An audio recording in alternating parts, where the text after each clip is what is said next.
The Pat McAfee Show. There'll be no rules for our guests, for us, for the things we can talk about. Yes, speaking his mind. I've never had a problem expressing my opinions or my thoughts or anything like that. While being relatable. I haven't had that manufactured fake-ass celebrity that a lot of people have whenever they go on those big networks. I've had a chance to really build my crew, build my following, build my audience. And ridiculous. What am I supposed to do? So I'm supposed to look at something that I can definitely afford and say, nah. Is that what I'm supposed to do? The Pat McAfee Show starts in 3, 2, 1. Hello, beautiful people. It is Feel Good Friday, March 25th, 2022. This sports show begins right now. Yeah. Good little roll there. You know, I think the body's all coming together. I learned a few weeks ago I had allergies, so I started taking Claritin on a daily basis. This morning, I woke up clear nose. Hell yeah. Perfect timing here. We're about 9 days out from old WrestleMania where I'm going to beat the dog shit out of a guy named Austin Theory. You don't even know who that is. Just know he's insufferable. He's the worst. Tonight, Friday Night SmackDown is in Brooklyn. I'll be heading over there with some of the boys because we get something big popping off tomorrow as well. AJ Hawk will be joining us in the second hour. Hopefully your phone calls on the 5-Hour Energy phone line, 1-833-4-McAfee. And Ian Rappaport will join us in about 15 minutes to wrap up the week that was in the NFL. The Toxic Table is here at Ty Schmidt, at Boston Connor. One half of the Hammer, Dahn Cowboys, and host of T4, Tone Diggs is here. Tone, great to see you, pal. Great to see you as well, pal. Feel Good Friday. Feels good. It does feel good. It is a Feel Good Friday. Let's talk about, that boost we had yesterday. Okay. Yeah. Immediately upon learning what the boost was, hated it. Took it because my name's on it. Sure. We were nowhere near. No. Not even close. No. Nowhere near. Dead in the water after the first game. And I don't know if the people at FanDuel think I'm going to forget about that. I am not going to forget about what happened yesterday. Oh, no. That was a bullshit boost on a bullshit line. I want to let everybody know we like today's, though. Love it. Listen, it is National Peacock Day. Did you know we had that? No. Did I know we had that? No. But the fucking Peacocks are playing on National Peacock Day, and the St. Peter's Peacocks, guess what? Going to continue to fly. That's right. Yeah. They're going to spread their wings and continue to fly. We have over boosted 60 total team points for them tonight against Purdue. It was minus 115, boosted to plus 120. Let's go, Doug. Come on, Peacocks. Here we go, Doug. Listen, that game starts at 7, so by the time SmackDown starts, they'll already have 64 points. That's right. So we're in a good spot there. Shout out to Doug Etterton Peacocks tonight, though. Here we go, boys. Hey, good luck out there, boys. We will obviously have another segment of T4 with Tone Diggs talking about, the tasty tournament talk that we need to hear about after last night. Hey, Duke survived. Man. Close one. Texas Tech played a hell of a ball game. They did. Hey. Oh, woo.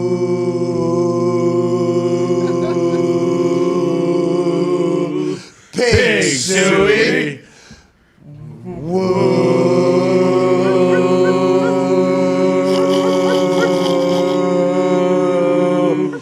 Pig suey. Woo.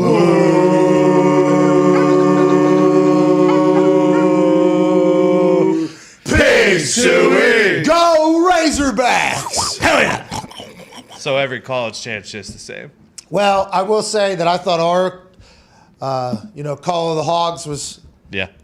obviously very off. Yeah. After seeing what it actually was. Better though. But with that being said, maybe we had a little bit more electricity because that basketball team is awesome. Yeah. Love the way they're coached. Old Musselman's a fucking dog. Oh, yeah. Don't know what's going on with his hair, but that football team, or basketball team is absolutely stupendous. Big time win over it, Zach. Incredible. And he said afterwards, I showed them everything everybody has said about them.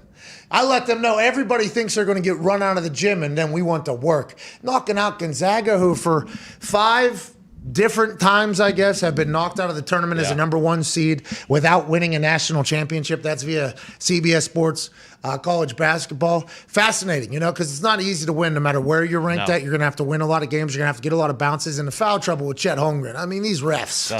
He got screwed. It felt like there was a little bit of... Fixes in. We call Gene Steratore.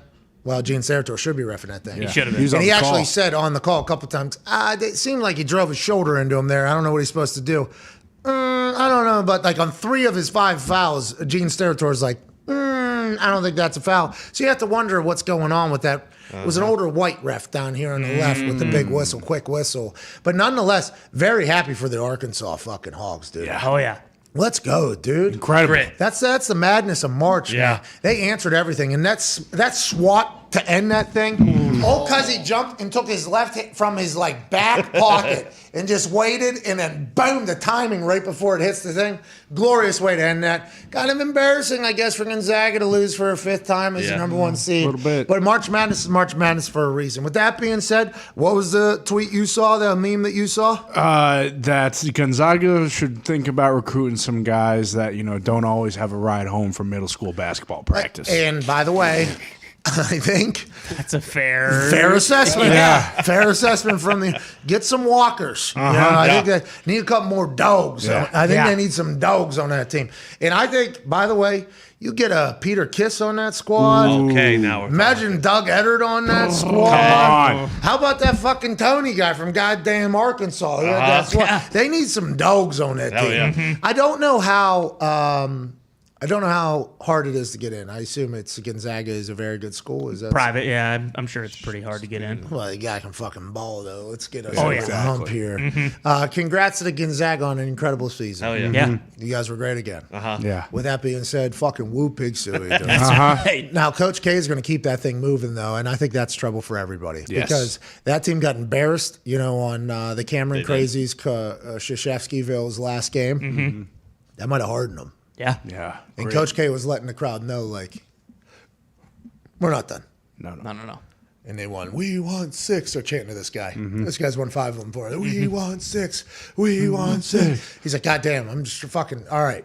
Have I not given you fucking pricks enough? But yeah, I think Duke might go on a run here. Absolutely. And I'm excited to get what Tone's tasty talk is about the tournament later and hear what his thoughts are. But let's bounce around the NFL. There is some news. Desean Watson, for the second time in 2 weeks, avoids indictment while facing a different grand jury, this time in Brazoria, Texas.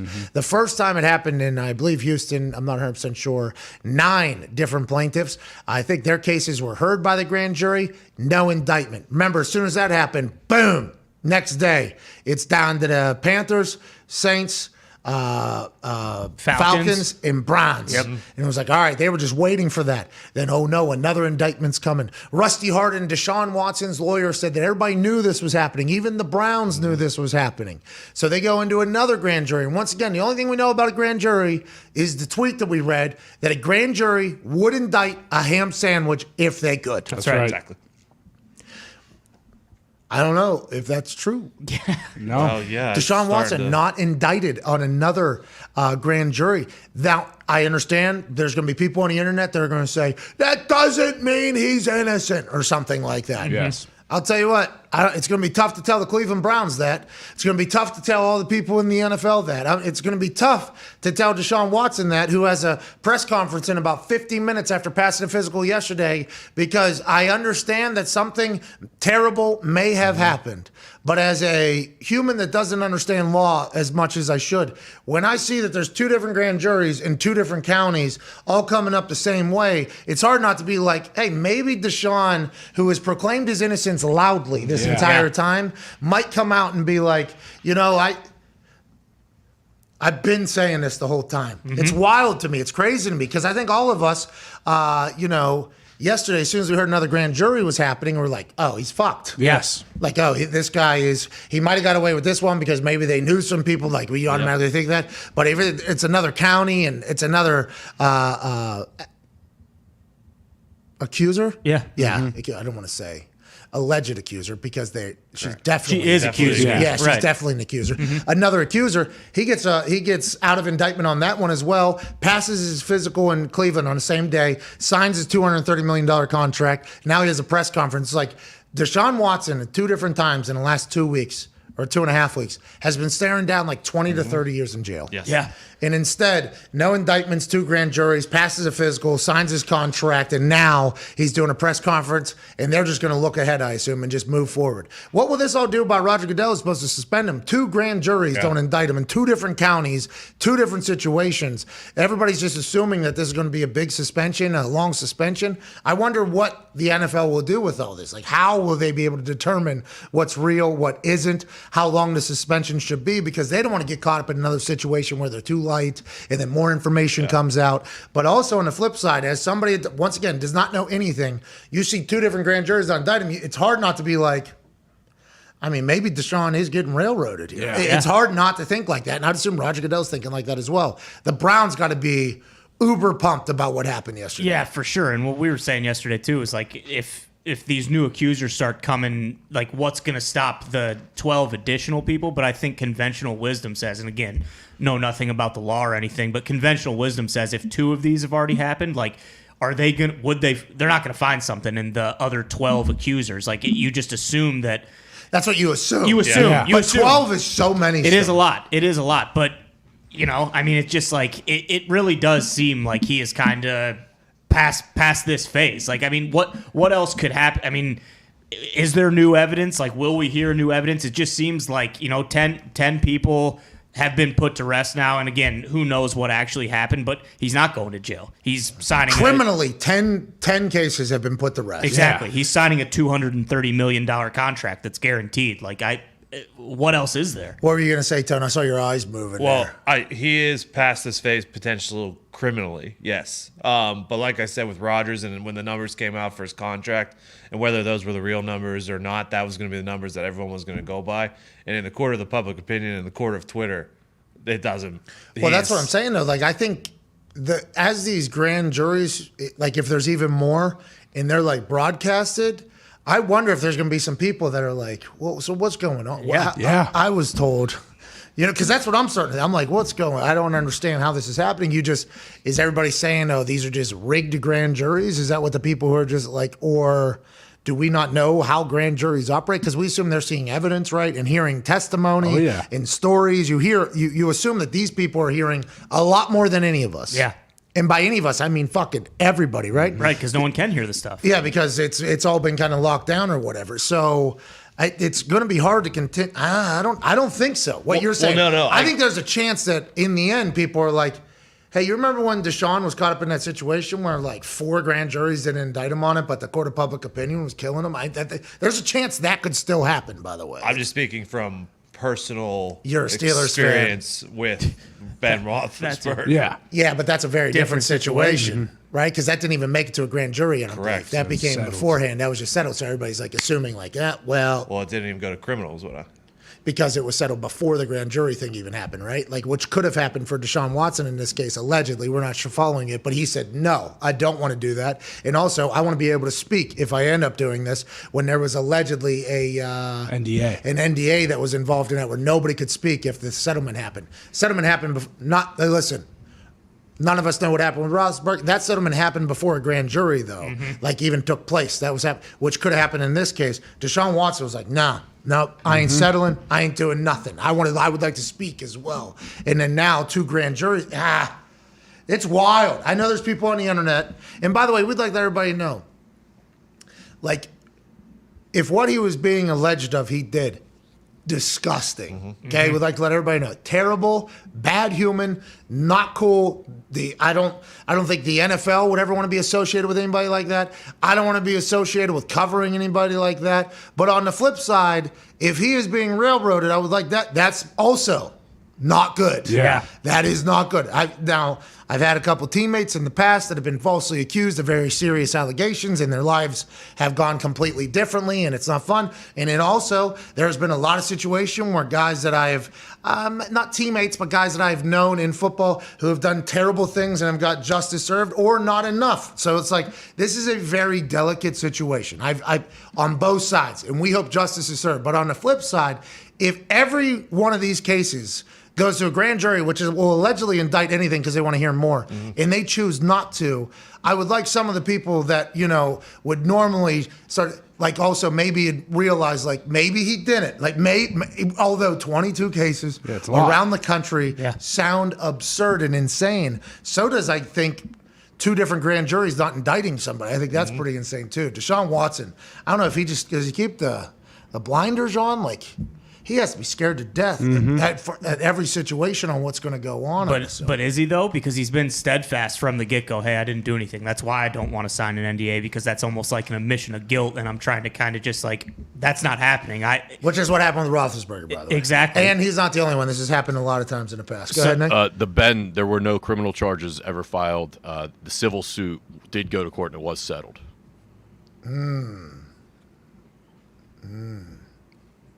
Which is what Deshaun said no to, because it was already in civil court.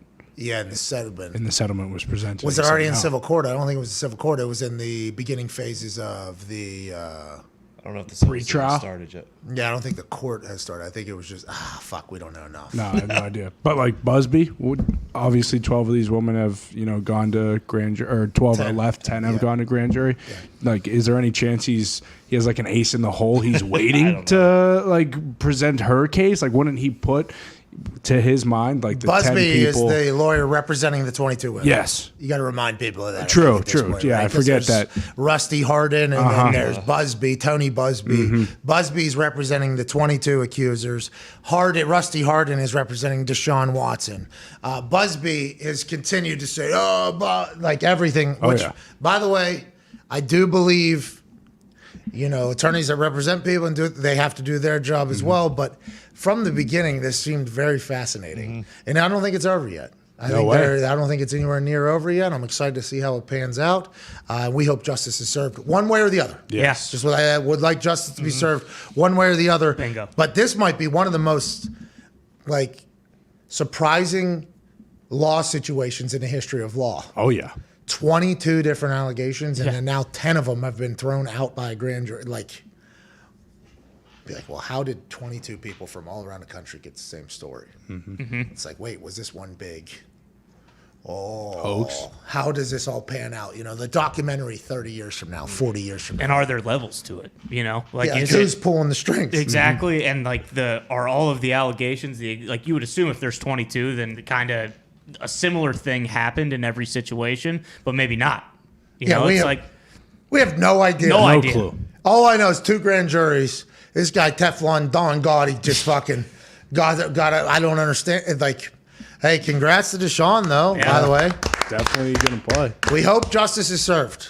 Either way, let's also talk about something that is people are saying a crock of shit, and the person saying it is Boston Connor putting in his own words. Yeah. Tom Brady to Miami was a conversation that was happening after retirement from Tom Brady, before Tom Brady came back to the Tampa Bay Buccaneers. It was alleged that the Miami Dolphins, who have, I think, shown that they're going pretty all in. Yeah. Oh, yeah. They were going to link Sean Payton, who retired out of nowhere from the New Orleans Saints and gave a incredible press conference and had a successful career, just needs a reset. He was going to go. Allegedly, Brian Flores or something happened where Sean Payton and Tom Brady were going to be reunited in Miami as Dolphins. And that was the whole play on Tom thinking about maybe coming back. Then he announces he's no longer retired. He goes back to Tampa Bay. He starts recruiting people back to Tampa Bay. He announces that there's unfinished job or still work to do. And then more reports started coming out. Oh, Tom still wants to go to Miami. They're still thinking about Tom in Miami. Joining us now, NFL insider Ian Rappaport. Rapshi, let's dive right into it. Was there ever a time where Tom Brady in Miami was definitely going to happen, and then when he comes back and says he's going to the Tampa Bay Buccaneers, why is there still reports that he's going back to Miami? Is this all bullshit? What are you hearing, Ian? I haven't heard anything to corroborate any of that, honestly. I mean, rumors happen, and sometimes I am a part of them, so I can't make fun of all rumors. That is what drives all of us. This one doesn't make any sense. Brady is under contract with the Bucs. They have said definitively he's not going anywhere. Plus, if I remember correctly, he did recruit a couple guys to sign back with Tampa, including his buddy Leonard Fournette, including Chris Godwin, including several other free agents. Jensen. And is he really going to do that? I mean, Ryan Jensen came back. Is he really going to do that and then bail? Plus, if we remember correctly, there was kind of like a tampering thing that was part of the Brian Flores lawsuit involving the Miami Dolphins. So after all this, after that allegation, which has not been proven, do the Dolphins then get him? Like, none of this makes sense to me. All right, so you're saying it's all BS and it's just somebody cooking up something for potential. Oh, who is that, Tom? I mean, I don't know who's cooking. Is that Tom that just texted you right there? No. I was so I got a new computer. If I look better than usual, it's because I have a new computer. You do. I was gonna say. I thought this was maybe your phone, though. I didn't know it's your computer, huh? No, this is. Well, I got a new phone too. I'm done with the connective issues that sometimes we have. I got all new stuff. Hey, we appreciate that. You look amazing. Thank you, Rap Sheet. All right, so Tom and the Dolphins was never a real thing. It was all bullshit. Classic internet, classic NFL, classic daily talk. I don't think we ever really mentioned it. No. I don't think until now, is because it's recirculated. Let's talk about Desean Watson. You probably know more than us. We've literally tried to talk about it, but we don't know shit about fuck we're learning in the law world. So different grand jury. This one in Brazoria, Texas. Only one accuser. The last one was 9. Did not get indicted on the first one. Did not get indicted yesterday. Right. I believe Harden came out and said that the Browns knew this was coming. We knew this was coming. Is there any more on the horizon? And does Roger Goodell look at all these and kind of weigh the suspension? Because from what we were told on the internet by the law community, a grand jury would indict a ham sandwich if they could. Him not getting indicted on in two different settings on very serious charges, doesn't that bode very well for Desean Watson and his camp? Yeah, I mean, his camp, including Rusty Harden, first of all, they did know this was coming. I know when I talked to a couple teams that were vetting Desean Watson before he got traded, they believed there would be one more grand jury potential situation, and obviously there was. And this was more about jurisdiction. This allegation didn't fall under the same county, I believe, didn't fall under the same grand jury umbrella as the other case. So this wasn't a new case. This was more of a situation of where it allegedly took place. That was my understanding of why there was a separate grand jury. I know Rusty Harden and company welcome this because from their perspective, it is another grand jury to not press charges, to not indict. So I would say for Desean Watson, yesterday's outcome was obviously good news. Great. As far as where it goes from here, I mean, he's going to sign his contract. He's going to have a press conference in 36 minutes with the Cleveland Browns. They're moving forward. And I think criminally, unless I'm missing something, I think criminally this will probably be where it stops.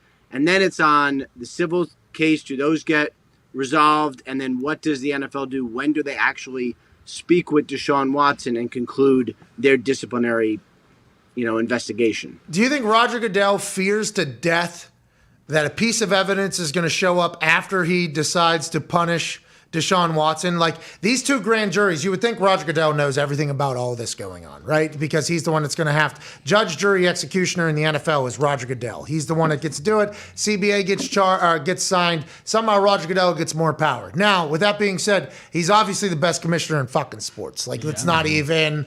He's my commissioner. He's our commissioner. Has he fucked up? Yes, he is. But anytime you're dealing with billions and billions of dollars and all eyes on him, there's going to be some decisions you make that are bad. But everybody goes back, obviously, to the Ray Rice situation where I believe he was told a story. He punishes Ray Rice a couple games, and then bang, bombshell evidence comes out afterwards. Like, right. Is Roger Goodell's watching these grand juries? He sees two not indict Desean. That has to sway what he's thinking, right, in the punishment, because we all assumed it was going to be a massive punishment. We assumed. I think a lot of people did. But now, how do you see this playing out, and when do you think they'll get an answer on how long he's suspended for? So you bring up a really good point, and this is something that the NFL weighs a lot. There was a Josh Brown situation. Yeah. Remember the Giants kicker where he was suspended? It was a long time. I think it was a game. It was either one game or 2 games. And then all this other evidence came out. All these other allegations came out. And then I believe the Giants cut him, and he ended up getting a lengthier suspension. But yes, I mean, making sure you have all the information before weighing in is something that is really like a significant consideration. And, I think everyone wants to know, like, right now, like, how long is he going to be suspended? Is it going to be 4 games, 6 games, 8 games, no games? I mean, those are all basically the possibilities. And honestly, as of right now, like, I don't know how long he's going to be suspended. I think teams assumed it would be a handful, but no one actually knows. But, that would be the concern, that he does a suspension and then more evidence comes out. So that's why, it is incumbent upon the NFL to do every single bit of research they possibly can, to take their time and to make a ruling. Now, you would think the deadline would be by the start of next season, but it doesn't have to be. Like, it's whenever it gets done. Like, we could get a situation where he starts next season, then they do a ruling. Like, everyone would like it to be before next season, but really what you'd like is for everything to be considered and that to be handled and done. So this thing could still just be looming over Deshaun's head, which, by the way, Deshaun he has proclaimed his innocence loudly, right? For a long time, he has proclaimed his innocence. There was a settlement pitched at some point, we heard. I don't know if that's real or not, but there was a... They got close when we thought he was going to get traded to Miami for 3 ones and 3 mid-rounders, basically the deal that it ended up being. They were close. I thought, just my own opinion, I thought they were going to settle. The settlements did not happen. All of them did not happen. And then the trade was scuttled. But I think at one point it seemed like there may be a settlement, and we'll see where it goes. And I'm honestly really fascinated to see what he says today. That's going to be interesting. Hey, why did the settlement not go all the way through? My understanding is not everyone was on the same page as far as like it's 22 separate allegations, right? So everyone has to be okay with whatever the outcome is. Not everybody was from both sides, and there was no agreement. Got it. Okay, yeah, because today he's going to talk in 32 minutes or whatever. We assume that there's not going to be a lot of football questions, right? I mean, there will be some reporters who will ask football questions and kind of be like, well, let's get back to football, which I love football. I want to talk about football all the time. It's great. But, like, everyone's going to have to get into some non-football stuff today. And then, he will talk about it. I love football. And I think at that point, he'll talk about it once, probably extensively. And my guess is at that point, that'll be it. And then every other time he'll be like, hey, look, I talked about it, but there's going to be some non-football questions today, as there should be. I'm so intrigued by this because you would assume that Rusty Hardin is telling him, you don't say anything, right? That's like the big lawyer thing. You don't say anything, you don't say anything. But on the flip side, maybe Rusty, who is a very experienced lawyer, has seen how Desean Watson has proclaimed his innocence through this entire thing, and he goes up. What if Desean just goes up there today and just sits for an hour and a half? It's like, that didn't happen. This is how they said it happened. What if he does go up? That could become something, right? I mean, that could happen. I mean, it is possible. My guess is because there's pending civil litigation, it won't be like that. Oh, yeah. I would assume at some point he would like to come out and do that, because you're right. Like, at every step of the way, he has proclaimed his innocence, and 2 grand juries and no charges. He certainly could say some things today. I just don't know what he's actually. I'm like legitimately interested. This is going to be really good. I play 1, 2, 3, 4, 5th. What if he, in the middle of that press conference?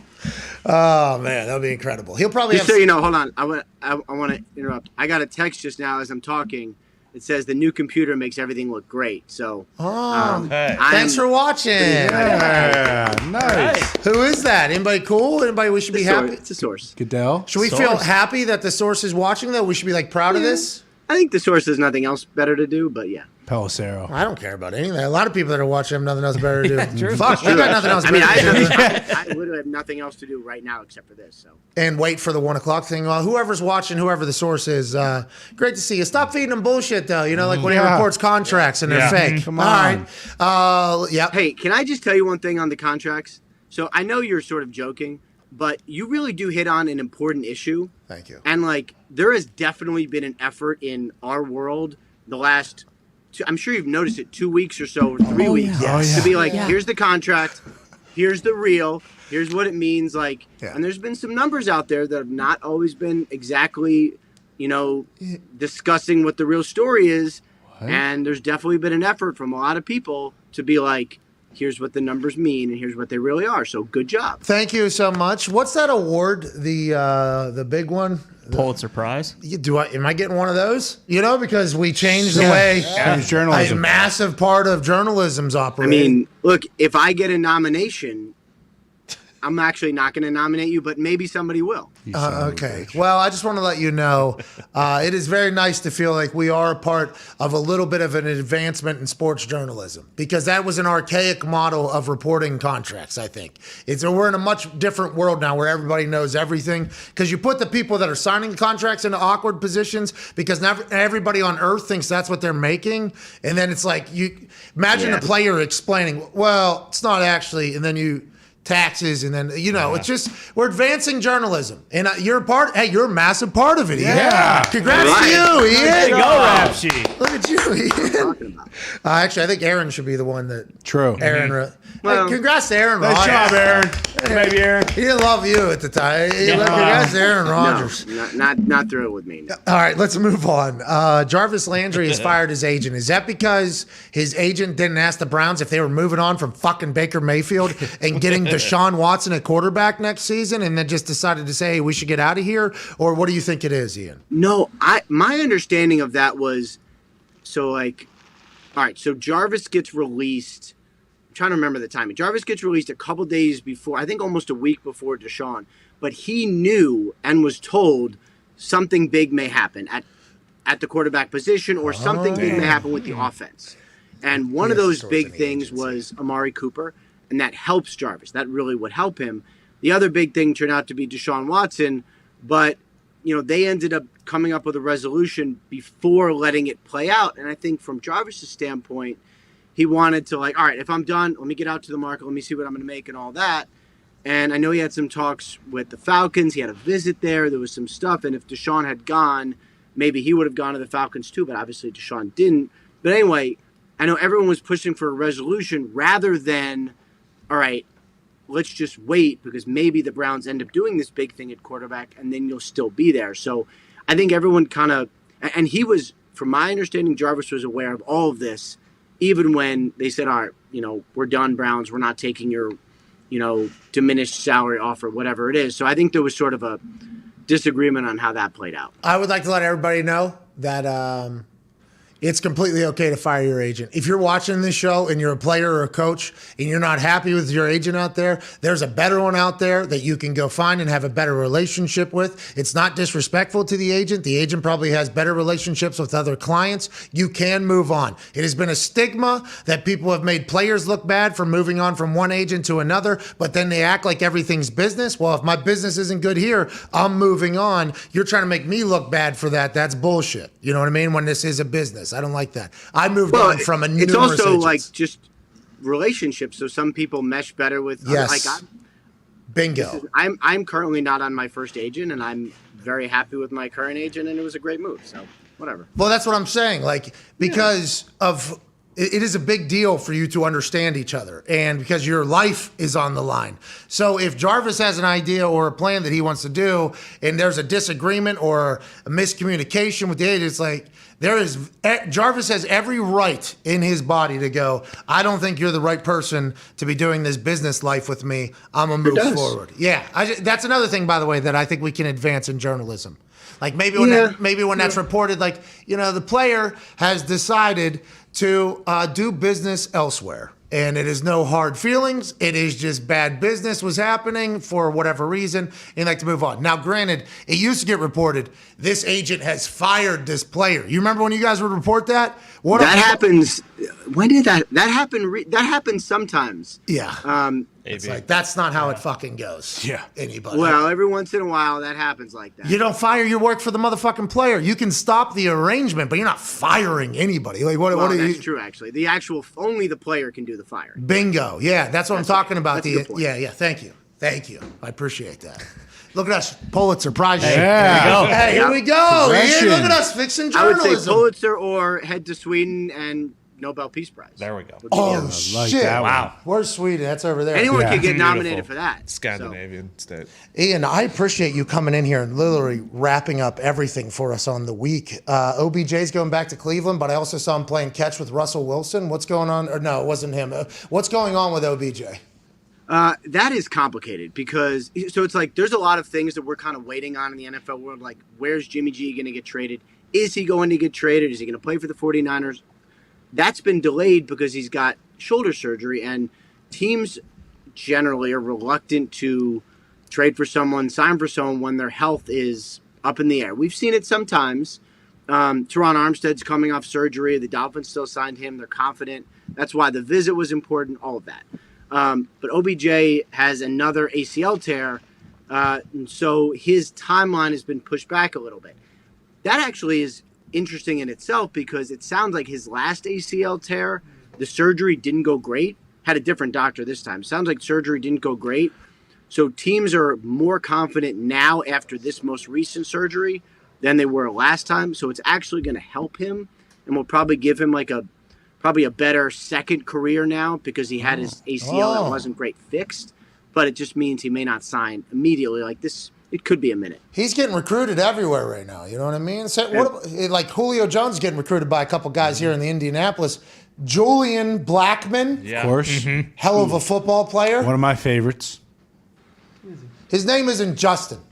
All right? Yeah. What? You sack of shit. You co-signed it. No, What do you I even- said Blackman. I did not say his first name. Well, I think if you listen to the track back, I do believe you go, oh, Justin. No, Really? not Yeah, Justin. yeah, I yeah. know Justin Blackman. Listen, I'd like to Blues bag. let Julian Blackmon know that the person that called you Justin Blackmon is a Patriots fan. Yeah. He's also a stooge. Uh-huh. We don't like whenever he does stuff like that. That's and fair. we got caught in the crossfire yesterday. I want to let you know.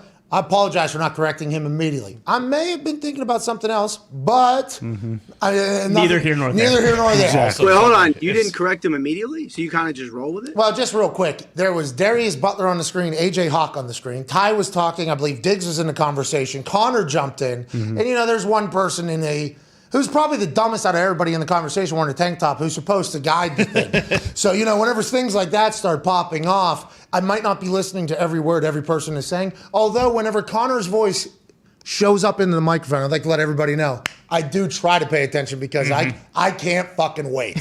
All right, so I want to let everybody know that. So Julian Blackmon, we apologize for the massive disrespect from the Boston stooge who's a Patriots fan. And I want to let you know, he's probably going to say more mean stuff about the team you're on. I will tell him it's bullshit every single time like I should have yesterday. Yeah, I mean, I called their starting quarterback Carl for an entire season, All right. so I don't know Yeah. what he wants I from mean, me. that here. really upset him quite a bit. I mean, wonder what it takes to get under his skin on the football field. All right, see, that's a Steelers fan, Julian. You hear that? That's a Yinzer, okay? An Italian one. And that is what they do. Hey, you bust balls. I mean, that's literally what they do. So I apologize, Julian. Fuck you. How about that, pal? Cool. How about what I just said to you? All right, good. Fine with it. Anyways, I'm an adult. sorry that had to happen. Let's move on. No. Julian. No apology necessary. That seemed important. Okay, it was. I just got reminded. It was an entire. Julian Blackmon changed his Twitter thing to "My name is not Justin Blackmon." Yeah. Like that was something. I was getting tweets from people like, That was "Why- kinda funny. Why are you That's doing great. my man dirty, Pat? I'm like, well, I didn't say it. Okay, It wasn't me. I did not say it, but I did not correct him either. So I apologize. It is 100% on me. Anyways, Julian Blackmon, hell of a football player. Yeah, so good. Darius Leonard, hell of a football player. One of my favorites. DeForest Buckner, hell of a football player. Kenny Moore, hell of a football player. The entire roster, basically, hell of a football team. Is Tyrann Mathieu coming to the Colts? Is Julio Jones coming to the Colts? Is Jarvis Landry coming to the Colts? Are the Colts in the move or any of the conversations that you are hearing about? Sadly, I do not hear them as like the most active team right now. And I thought it was cool. They got a quarterback. They had a press conference. They got dinner. Yeah. Yeah. Eagles were You're in right, town. by the way. That quarterback looks sharp in that suit. We'll see if it translates to the field, but got a Whoa. good suit guy, clearly. Hey, is that not good call? Skinny tie. I mean, that was solid package. Right? Kids match, dude. You see the little? They had the little shoes. The little shoes the Oh, kids yeah. had on. Names on the back. Hey, swagged out that whole thing. Welcome to Indy, Matt. welcome. But the Colts probably been celebrating that. Where do you think some of these big names go that are out there still? The Honey Badger is somebody that I think every team would want except for Kansas City, which I guess, will we ever hear what happened there and how and why? I don't think anything happened. I was looking for the same thing, so I kind of went through the same process. it was really just he's a great player. He is a rock star of a person, but he's getting a little older, and they basically replaced him with a younger person, which sucks. And especially because the Honey Badger's awesome. But that's just, unfortunately, life in the NFL. And he knew it, too. Like, he knew that was coming. I think it probably took him a while to process it because it's hard, like, emotionally. But he knew that was coming. I don't get the sense he's in a rush at all. Like, every year there's a couple of free agents who kind of, like, linger out there and wait for maybe the draft. Maybe if a team who needs a safety, who needs a leader, maybe they don't get what they wanted in the draft or something, like, they come get him. Like, I could see Honey Badger being out there for a while. Like, I could see him taking by his own choosing, right? By his own choosing. Yeah. Well, look, he could have signed. Okay. So, like, people. Where? With who? Many places. It's just, are you getting the no? Are you getting the contract? He said you want? no. Is that what he Are just you getting said? the contract you deserve? And like the really good ones who know their value will just hang out and wait. And it doesn't always work out, but a lot of times it does, because if you are a great player, you have the leverage because you are a great player. But you just have to be patient and hang with it a little bit. And going into training camp, you never know what a team thinks they have, and then they find out what they don't have. And if Also an injury right. comes, if an injury comes in training camp, like at a key position, our team is ready to go on a run, but here in week 2 of training camp somehow, non-contact injury, this guy's going to be out for a season, boom, Right. he's still available out there. There's a lot of upside and patience. The only downside is not getting to build chemistry with your teammates, which you hope you'll be able to do. Playbook, but if you're an OG and you're that talented, you'll probably be able to pick it up anyways. And maybe just getting to know the building a little bit and the organization and like how things work. Yeah, I mean, I feel like the biggest negative is everyone just asks him about it all the time. Oh, You know, where like you going? Honey Badger walks around like he's not exactly a shy dude. Like, I imagine people ask him all the time. Like, that seems extremely annoying to me. Other than that, like, and same like with Julio, you were asking about. Like, first of all, I don't get the sense he's going to command a lot of money. Teams might offer him a lot of money, but he's not going to be asking for $15 million. He's going to want to play in a really, really good team and kind of be like the finishing piece. I don't know for sure that the Colts would be in the mix, but like, would the Packers make some sense? I think they probably would. Oh. Sorry. I mean, I'm happy It would for make you some guys sense. too. Now we go. I'm happy for you guys Now we too. go. I'm happy for you guys too. Let's go. That'd be good for Aaron, man. Yeah. He actually mentioned Julio last year or 2 years ago before the trade deadline. That's right. Whenever he was potentially leaving Atlanta, when it was just Matt and Julio left in Atlanta, when everything else was all falling down before they hire Artie Smith. Aaron was talking about how big the catch radius is for Julio and how much fun that would probably be to play. And then the internet was like, oh, Aaron just told Gutekunst he wants fucking Julio. Go get Jones. Julio. Go get him And now. obviously that didn't happen, but anytime Can get him now, though. Good day. Oh, well, Good well, day. well. Do it. Well, you think he'll wait, obviously, or no? You'd like to get some work in, get some timing. You'd assume wide receiver, quarterback is something that has to. Julio has never quite been the biggest fan of the off-season activities. What? He's going to a great team, though, man. That's something you might have to. Yeah. Yeah, I mean, Aaron isn't either, though. He's Yeah. not a big throw in the spring guy. Noted, by the way. Pretty good in the fall, though. Yeah, but I think AJ has joked that Aaron doesn't even throw the ball in the offseason. He has to. Has to. He fucking has to. No joke. I've had one of his former coaches, who will remain nameless because it wasn't like that kind of a conversation, literally tell me that he thinks that Aaron doesn't pick up a football in the spring. Except when he's literally at the facility. We've heard that as well, but we don't know if that person was joking because that person's very toxic, and you never know what's Right. coming out and what's real. But with how good he is, you would think that, like, quietly, privately, he's by himself working. He's got his private beach down there. But if he isn't, if he's just showing back up and like just fucking picking the ball up, and he's like, all right, here we go. You got that little net thing down there? All right, put that thing like 65 yards away. Yeah. All right, here we go. Falling back and then just lands in there. All right, yep, thought we had it. Still got it. Riding a bike, baby. Yeah. That would be so I mean, Even more. back-to-back MVPs. Because Yeah. remember what training camp is. Training camp, whenever he's, first picking up a football is what Ian said he's heard, and we have heard as well. That's where all those net shots and tight shots are coming yeah. from. So that's him trying to work out the kinks a little bit from the offseason still, you know? Like, Absurd. What a fucking legend. He's doing Pancha Karma. You know, it's coming out both ends. He's getting in some gratitude. He's jumping off waterfalls, having the time of his life. Playing guitar. And then he goes back to, playing the guitar. And then he shows up at Green Bay and fucking Pit Vipers. Oh, yeah. Walks out there, picks up a football for the first. Did they make the balls a little bigger this year? That's the same one. Man, I missed this. So. Hey, Devontae, fucking go on, pal. Fucking 70 yards on a dime. What a joke, That's dude. awesome. Weapon. Hey, good for him, man. Yeah, shout out. Unfortunately, not Devontae anymore. I mean, this is why they say these people are not normal. Like, none of that. I would imagine what you described is probably pretty close to accurate. And again, these people are not normal because that is probably true and crazy. Yeah, be who you can afford to be, you know? Like, I could never do that. I had to punt so much because I thought if I didn't, I'd forget how to do it. Like, that is something, like, I was just, like, constantly, and it killed me. It fucking literally broke both of my knees, you know, basically, because I did that. But then there's some guy, like, I don't know if it's 100% true. I think Shane Leckler told me this. I don't remember if we were 10, 15 beers deep or no beers deep. I don't remember when he said it. I don't think he punted a single ball all offseason. It wasn't until, like, training camp. So, like, first day of training camp, he's, like, still trying to fucking... All right, let me see if I got this thing.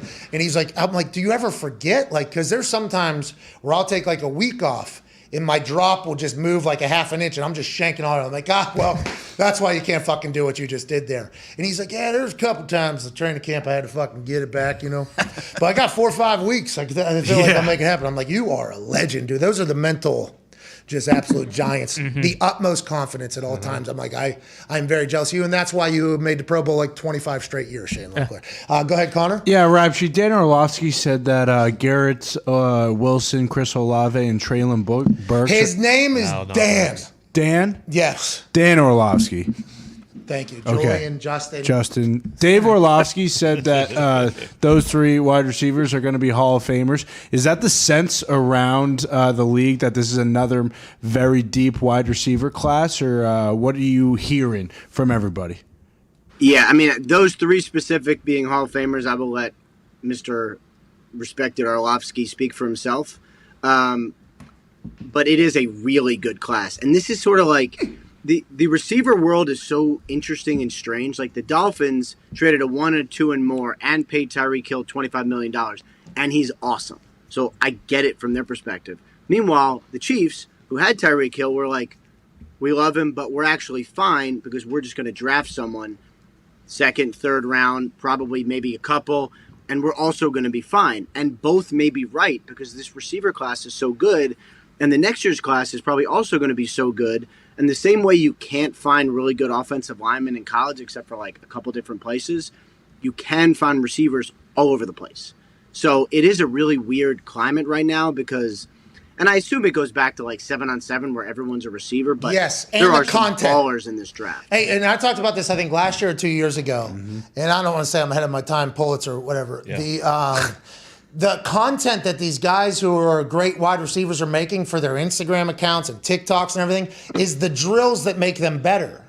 So, like, they're working is just creating content like everybody else is doing. And I think it's making everybody's feet much fucking better. And I think that's why you're seeing separation. I think you're seeing more explosion. I think you're doing it. I don't think it's the whole reason. Obviously, as techniques are developed and practice regimens are created and nutritions and all that stuff happens and people hone in on how to be the best at something, that's going to help. But I honestly believe that, like, society has become one where those dudes, when they create that content, their practice, it's fucking amazing. Like, I wish when I was back kicking like 65, 70-yard field goals in high school, that's all I would fucking do. I would just film that and do that. I assume that would make me better. I assume that would make me stronger because I would want to work more. It's just... I mean, and also you'd be watching your, peers do it too, and you would actually have visual evidence of like, well, that guy's getting a lot better. Like, and I don't, it's hard for me to like get in the mind of some of these guys, but I imagine they all follow each other, right? Wouldn't you think? Yes. All these receivers. Or if they don't follow each other, they definitely do some snooping around. Yeah. They do some like, the burner accounts, right, where you don't follow them, but then you're kind of checking on what they got. Yeah. Yeah, nobody. I mean, you don't have to have a burner account to do that, but I understand what you're saying. You don't have to follow the person. That's kind of creepy. You can just kind of go give a peek and say, all right, well, good luck to you, and then get on out of there. How many burners do you have, Ian, that tell you that you're hilarious? A lot? No, but we should get them. You're an idiot. That would actually be that would be helpful because usually all the stuff I get is negative, which is why I don't read it. Really? Having some positive burners would be like. No, I feel like you get some on. positive stuff. I feel like you get some positive stuff, don't you? If he put the bottle down. Not a lot of positive stuff, but yeah. It's probably why he boozes so much. Yeah. True. He's so bummed about it. You get Twitter bullied so much that you just drink every day, every night. That's crazy, man. You're okay. We love you, dude. Right. You know what? That I appreciate. Say it back, that bro. actually felt good. He can't- Rare, He but doesn't have that okay. ability, remember? Oh, yeah, that's No right. friends, just sources. He's a crazy person. Yeah, that's the entire thing. Psychopath. Tone Diggs, go ahead, pal. Ian, my friend, can we put an end to a fucking story that is for some reason picking up steam? That if Baker Mayfield gets cut, he's going to be a Pittsburgh Steeler. Will you please put an end to this right now? So I saw the same thing. I have not heard that. Thank you. I don't know that it's wrong. I just haven't heard it. Ooh. Doesn't know if it's wrong. That's wrong. It just Doesn't know.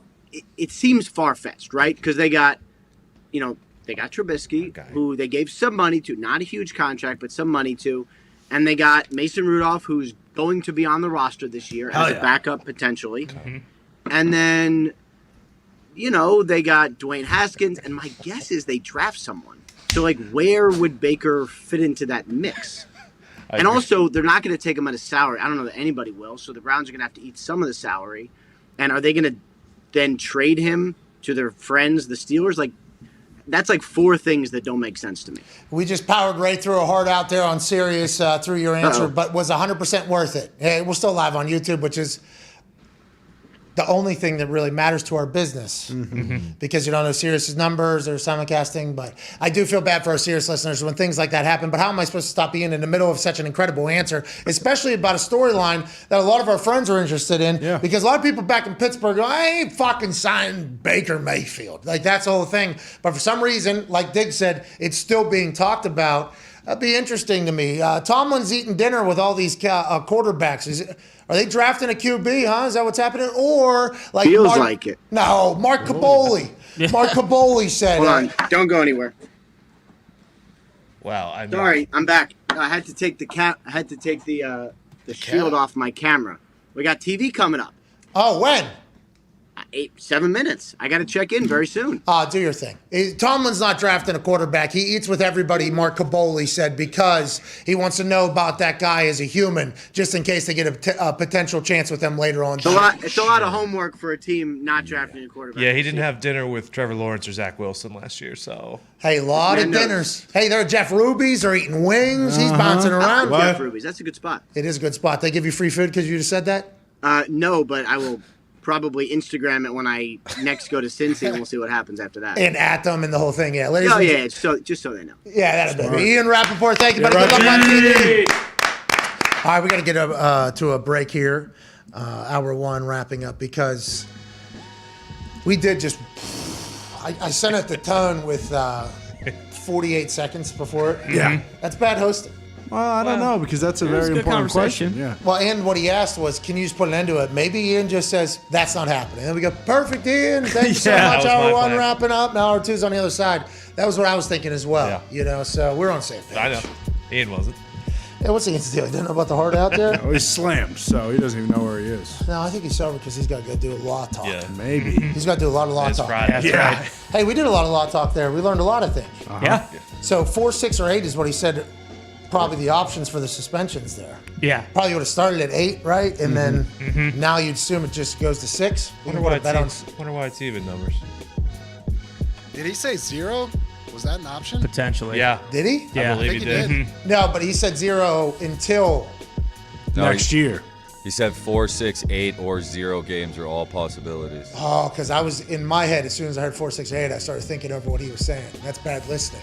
0 games being a possibility. But wasn't the contract set up like they knew he was going to? 1 million. Yeah, That's exactly. Roster bonus. All right, we're back in about 7 minutes. You all are the best. I believe Foxy has a new flick to debut. Yep. Yeah. It is a vlog from Monday, the most Hey. ridiculous day of my life, I think, thus far. You all are the best. We'll see you in hour 2 with AJ Hawk. Bye.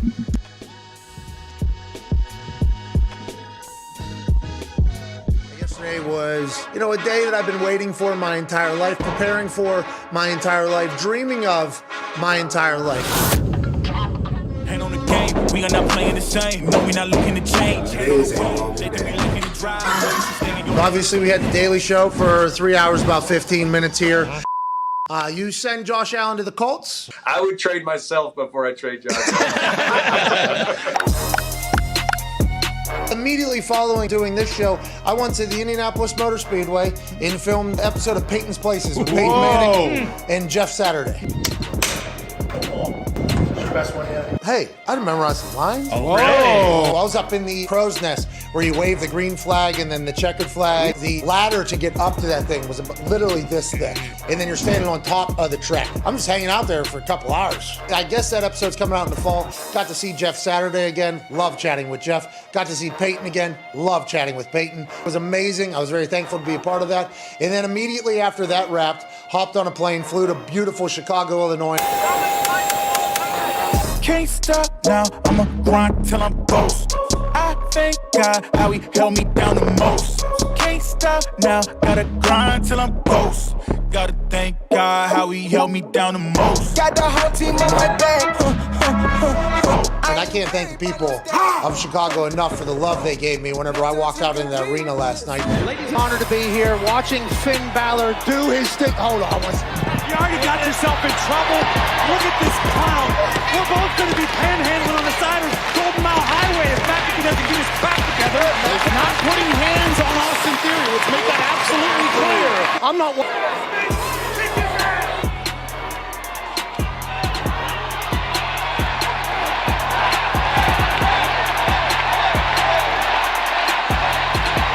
Don't let this son of a bitch get away! Keep it together, McAfee. Think about Zeno. Think about Morales. What the hell are those guys going to do without you? Yeah, they don't ever want me to look like a punk either, but you're right. It's a dream job.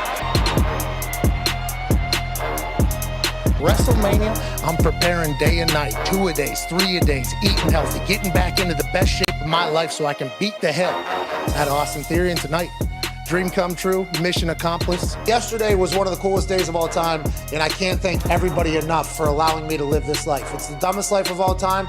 I will continue to try to enjoy every single moment. I will continue to try to do my best at everything I am doing, and thank you all so fucking much for all these opportunities. What is it?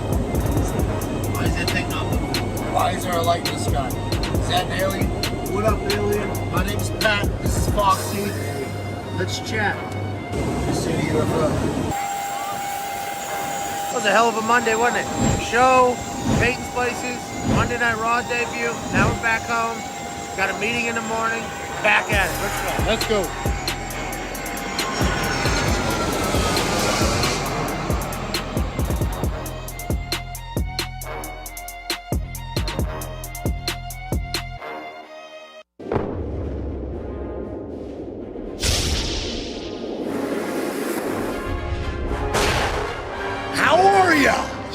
I'm Roman, a men's health brand that can dance very well and make you the best you possible. Are you suffering from male pattern baldness? Dahn, we got something for that. Herpes. See ya. Premature ejaculation? Gone. No more coming too quick. Allergies as well. And that's not all. We have clinically tested supplements for everything, including erectile dysfunction. Come on! Bye-bye! GetRoman.com/Pat. Be the best you possible.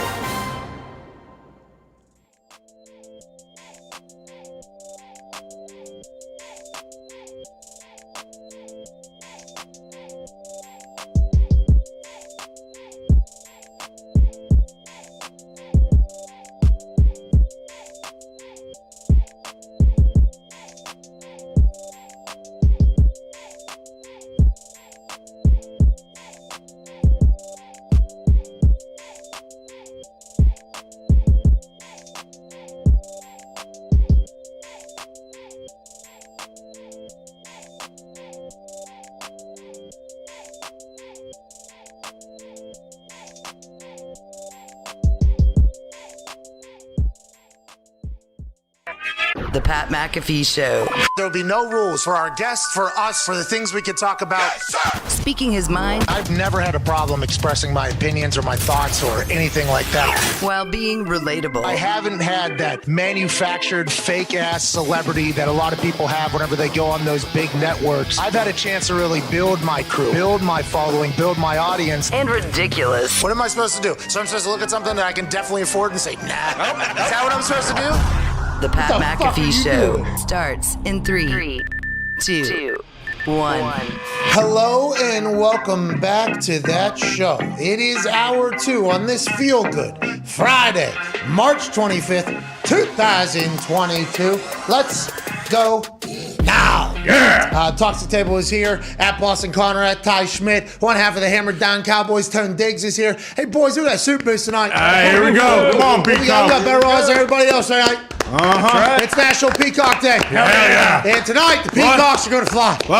Not just fly, they're going to fly higher than they've ever flown. Yeah. These Peacocks are going to soar to new altitudes this evening in the Sweet 16. This sweet Cinderella story out of Jersey City, New Jersey. Yeah. The lovable mustachio-having Doug Eder in the Sweet fucking 16. Tonight, they're going to score more than 60 total points because they know that although Purdue is a hell of a team, hell of a team, they got a skyscraper down there. Massive. They run good, sound basketball. They do. They're smacking the floor. They're running good little motions and shifts. That team is primed to score at least 61 points tonight. Hell, exactly right. And that's all we're looking for. You know, last night, the overs thing, we didn't like. Hated it from the get-go. Had to bet it. Only ended up, I think, like 400 points short. Yeah, that's it. Of the total over that we were hoping for. Feels like we kind of got bamboozled a little bit. It's the off season. All right, need to dial back in. You know, we know a lot more about football betting than we know about this particular shit. Don't love what happened last night. No. Do not love how the boost happened. Do not love how it played out. But I want to let you know today's the Peacocks one. I like this one a lot. Love it. Do I know enough to bet on this team? Did I see them play basketball before just a week ago? Never. No one did. Didn't even know the school existed. 2,100 people over there in Jersey City, Jersey. All in that gymnasium going banana land. I can't wait to watch them fly tonight on National Peacock Day. Let's go, St. Pete. Go get him, St. Pete. Come on now. 90 to 61. That's all. What? Either team. 12. Either way. Either team. Yeah. We don't care if the final score is 90 to 61, by the way. No. They've scored 60 or more in 11 out of 12 games, my friend. Bodes well. The bucket's bigger. Tone? I've only played 12 Tone, you are games. despicable. As soon as those words came out of Gumpy's mouth, Tone's entire body Come on, literally Tony. crumbled. That's it, every Tony. game. Actually crumbled like that. Peacocks are Why, 'cause fine. You're saying they're due? Is that what you're saying? It's the biggest moment? This team has had a week to think about it now. Is that what you're saying, Tone Diggs? Well, no. You know me, big overs guy. So I always, like to Their go that shining moment, dude. Dude, how about those balls being such a crock of shit, though? Exactly. All right, joining us now is a guy who knows a lot about college basketball. Oh, yeah. Too much. And the school that he is a legend of actually has a big-time Sweet 16 matchup today Yeah. in the women's bracket. Massive. Joining us now, basketball expert, office audience member, AJ Hawk. What's going on, AJ? What's up, man? I figured the Desean press conference is starting. Aren't you calling into this one too, just like Matt Ryan? That's good. All right. Might as well. I don't know if I know anybody in the building. I'm sure it's going to be a fun-loving presser, just like Matt Ryan. Well, that's the thing here. So, second grand jury does not indict him, AJ. And once again, we are not a law show. We wish we had a little bit more law information on the show. Right. It'd be cool to be a law info show. Yeah, As wouldn't well as a sports stooge show. Yeah. But I don't think those two will ever come together. No. Because if once we start dabbling in law, I mean, once I become a lawyer and AJ's a paralegal and we got an entire going on, this show's going to fucking stink. So we can't even learn more to make the show better in the current moment that we're in until a later date when we don't have to do a daily sports stooge show. With all that being said, 2 grand juries don't indict him. I'd assume Desean Watson's walking in this press conference that's happening right now, feeling pretty good about everything he said over the last year and a half, also signing a $230 million guaranteed contract. I know this doesn't mean he's 100% innocent. A lot of allegations, a lot of accusers, but 2 different grand juries now, AJ, saying, nah, we're not going to take him to trial. He has to feel very good about everything going on right now in his life. Yeah, you would think. I would imagine he's a bit anxious to get this press conference over, like the first time really speaking publicly through that and taking questions. I just wonder how much he can even talk about with the civil stuff still out there. He can probably defer everything. Like, hey, I can't. I'm sorry. I wish I could get into details. Maybe later I can. Yeah, that's probably going to be. He's probably has a go-to answer. He doesn't want to. He can definitely hurt himself, I'm guessing, by saying, like, talking about certain things or certain cases, I guess. I don't know. Because is there still a criminal element to this, or is it all civil now? Yeah, because this could become a full cross-examination, basically, in front of everybody, right? Yeah. Because there's It's gonna probably be a lot weird to see how the media there handles it and how they've kind of, like, prepped him for it, too. He'll have a defer answer he'll go to, right? And we talked to Ian Rappaport about this because Rappaport was about to go on TV to cover this entire thing. I asked him, what happens if he sits there, hour and a half, answers every question, and gives like full answers? Could you imagine if he did that? This would all imagine. Maybe he will. Imagine the Browns are like, hey, all right, you passed your physical. 2 grand juries didn't indict you. You just signed a $230 million guaranteed contract. We still have people that are uneasy about cheering for us because of this decision. We would like you to go out there and answer every question. It's like, all right, this is going to take 3-4 hours. We need it done. All right. Here we go. There's no way that's what's happening. There's zero chance that's what's happening. But that is a potential, dream world answer for Desean to put all this behind him. Although the civil stuff's probably still happening, but is that going to wrap up soon, I wonder? I don't know. No idea, but to like what Rap Sheet said, I assume he leads off with like, I won't be discussing any ongoing investigations. Zito just told me first question was about the lawsuit. It's not about football, obviously. Yeah. Just going off of the precedent of the Ben stuff, because that's all we really have right to draw off of. Ben's civil suit was filed in 2009. It wasn't settled until 2012. 3 years. And a lot of lawyer fees in that. He did say he might not get suspended this year because if it's not Ian settled. Rappaport said that Desean Watson might not get suspended this year. He might play this year, and then as more information is uncovered, a punishment will be in later because he thinks, and this is not, he said, I think this, he's not 100% sure of this. He thinks that the NFL does not want to get in the situation again, and we obviously agreed, where it makes a punishment, and then afterwards there's more information. Then hindsight says, hey, remember you only punished this for this piece of information that was found when at the time Roger made the punishment, that piece of information wasn't out. Was that Roger's fault for not finding that piece of information is the follow-up question, which is very valid, but I think they want to stay away from that in entirety. You know what I mean?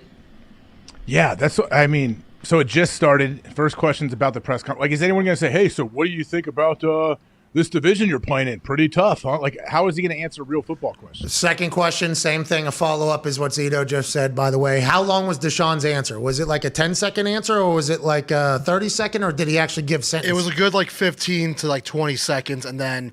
Sound rehearsed? Kind of, yes. What was it? I can't say word to word, but it was basically... Can somebody look in to see what his word-for-word answer was? Nick just texted it, he said. I'm sure he's been coached up by the Browns and his lawyer. Browns' Andrew Berry says the team has looked into Desean Watson for the last 5 months. They used private investigators. He says they were advised by attorneys not to speak to the 22 women, to not interfere with ongoing investigation.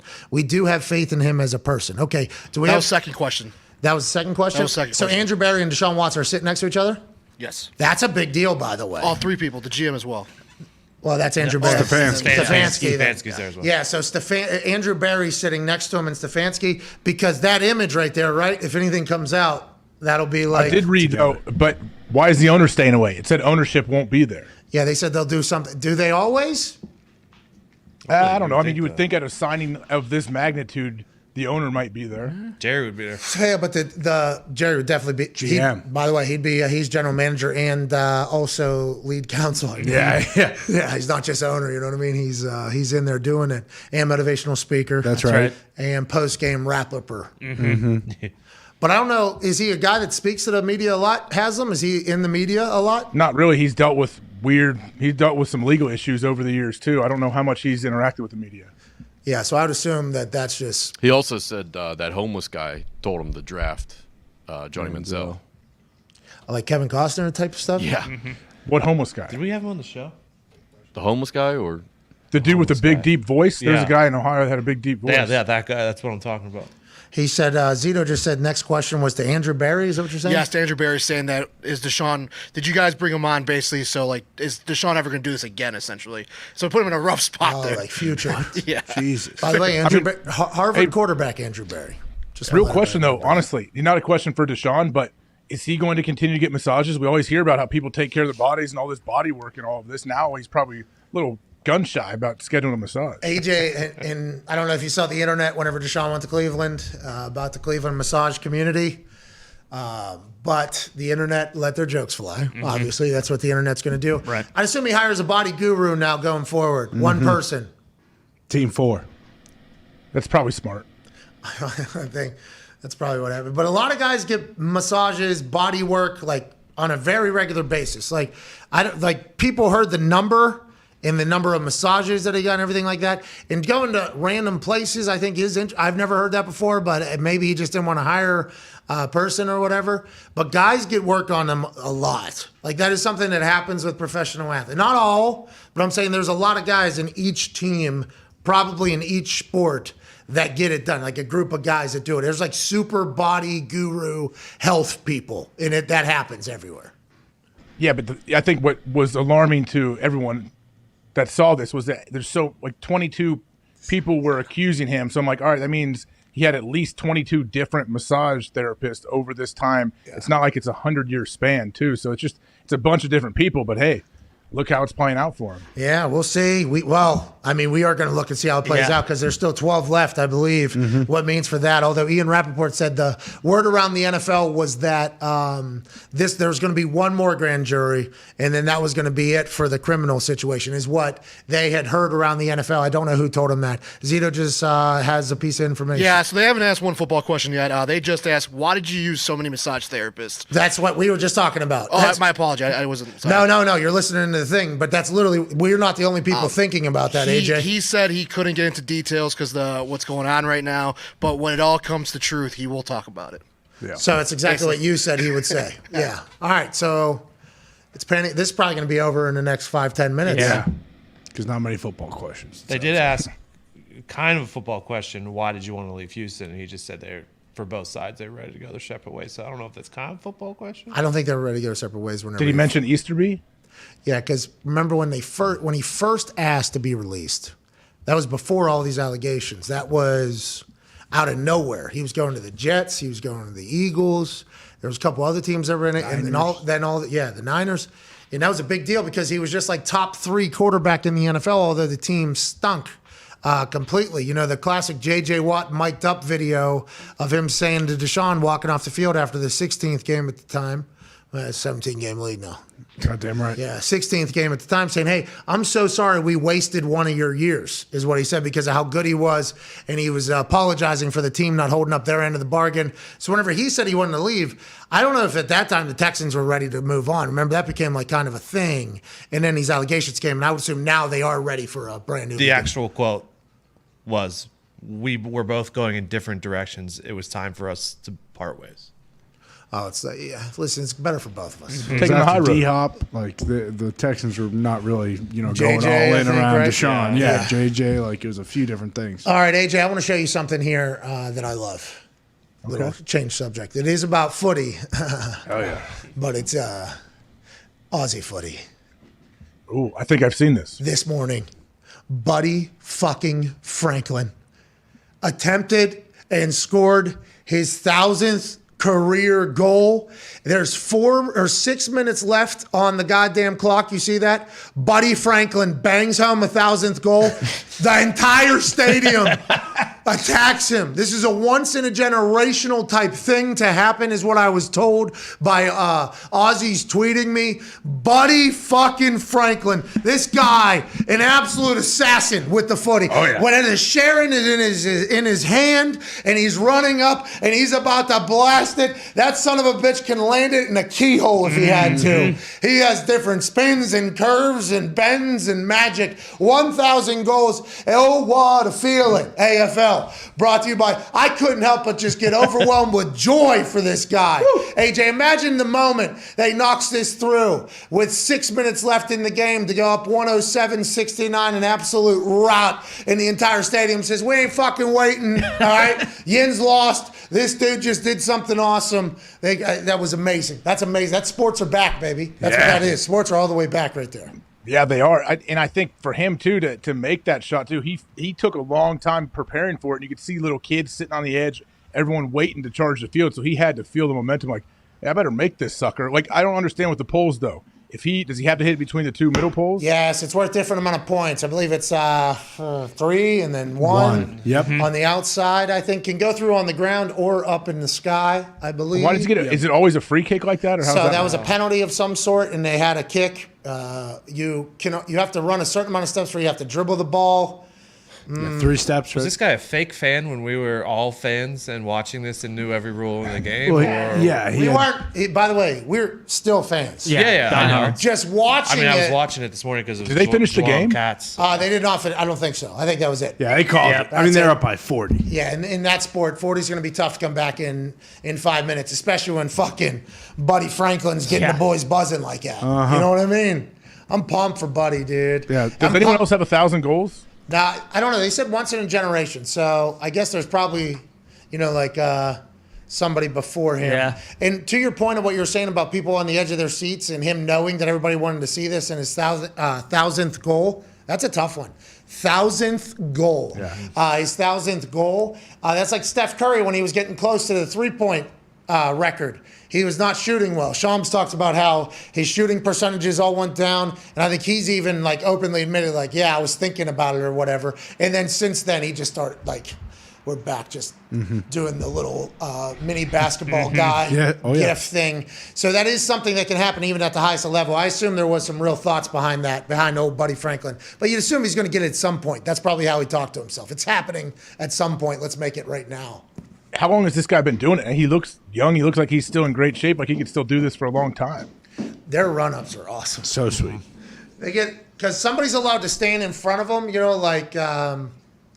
Stand there like in soccer and put your hands over your balls. Well, you do that. That's a wall. Yeah, you got to be 10 yards behind though. I saw a guy in front of old Buddy that looked like he was doing that almost.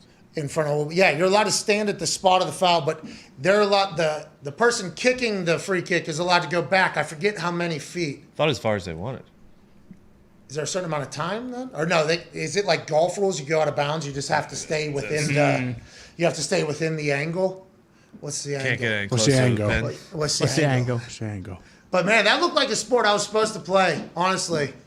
For real. And with the fans rushing, that is such an electric atmosphere. It's wild that I wish that happened every single time an AFL match was played, but what are you going to do? No, because then it's not as special. Sure. Yeah. And I wonder if they'll be attacked. You remember what, the Notre Dame kids? Was it the Notre Dame against kids? Clemson. In overtime. Yeah. No, we're still in much different time. Hey, we're in much different time then. What is the body count from that?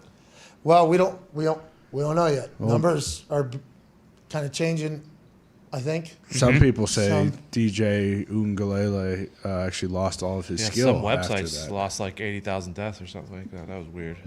Tony. What? Slow down, Tony. Okay. It's a good thing Diggs is leaving early today. What? The CDC rescinded 72,000 deaths from COVID from their website. When did this happen? Wasn't it just a glitch? It was early this week. What happened? Oh, okay, Gump. Anytime Gump gets it, that really happened? Yeah. This isn't like you've seen it on a meme? This is not a meme stat. This is a hashtag stat that. How's that? So, what's that mean? What does that affect? A lot, I assume? No? Congrats. We have more people alive. It's a good thing. Yeah, we did too much moment of silence, I think, maybe. We all watched the State of the Union. I mean, this thing is dead, okay? And I'm sick of talking about it, to be frank. Uncle COVID. Yeah. And if the CDC wants to 1-9. change things, yeah. You're talking about 1-9? Yeah, hey, look, I looked Omicron in the face and I said, you're a little bitch, to be honest. And I beat it, because that's what people do. They beat shit. The CDC just wants to, get their name, just like BA said. I just want to get their fucking name back. All right. Okay. Jeez Louise. All right. It was just a coding error, though. What? Yeah, it was just a coding error. What does that even mean? A 1 here instead of a 0, death instead of a life. Oh, my word. Well, I feel bad for all the people's families that found out, 70,000 people's families found out that the person died, right? Yeah, but I mean, I think 50,000 of those people, their heads were chopped off of their bodies, and what actually happened was they just said, "Oh well, he might have been COVID too." Okay, so is that on the website? No. Now you're diving into. That sounds like a meme stat. I don't know. Meme stat. No. Yeah, that's a meme stat right there. What? No. Man, I did not know that, by the way. I had no idea we were taking that turn. That sounds like a good thing, though, right? Absolutely. Okay. A lot more people alive, to AJ's point. And, Are we all the... I mean, New York, Kyrie can play basketball. What's going on? Are we doing it? I think so. AJ. For the 50th time, are you going to try this? I'm not trying anything, man. It seems like we are doing this. Yeah. We beat COVID.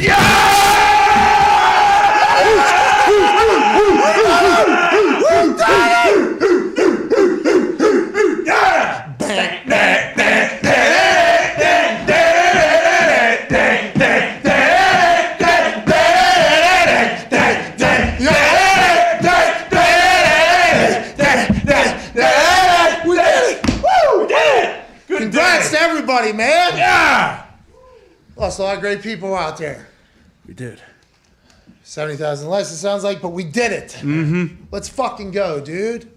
AJ, congrats, bro. Congratulations, AJ. Thank you, AJ. Oh, man. Good. Glad to do my part. Yeah, you can get rid of your fake Vax card now.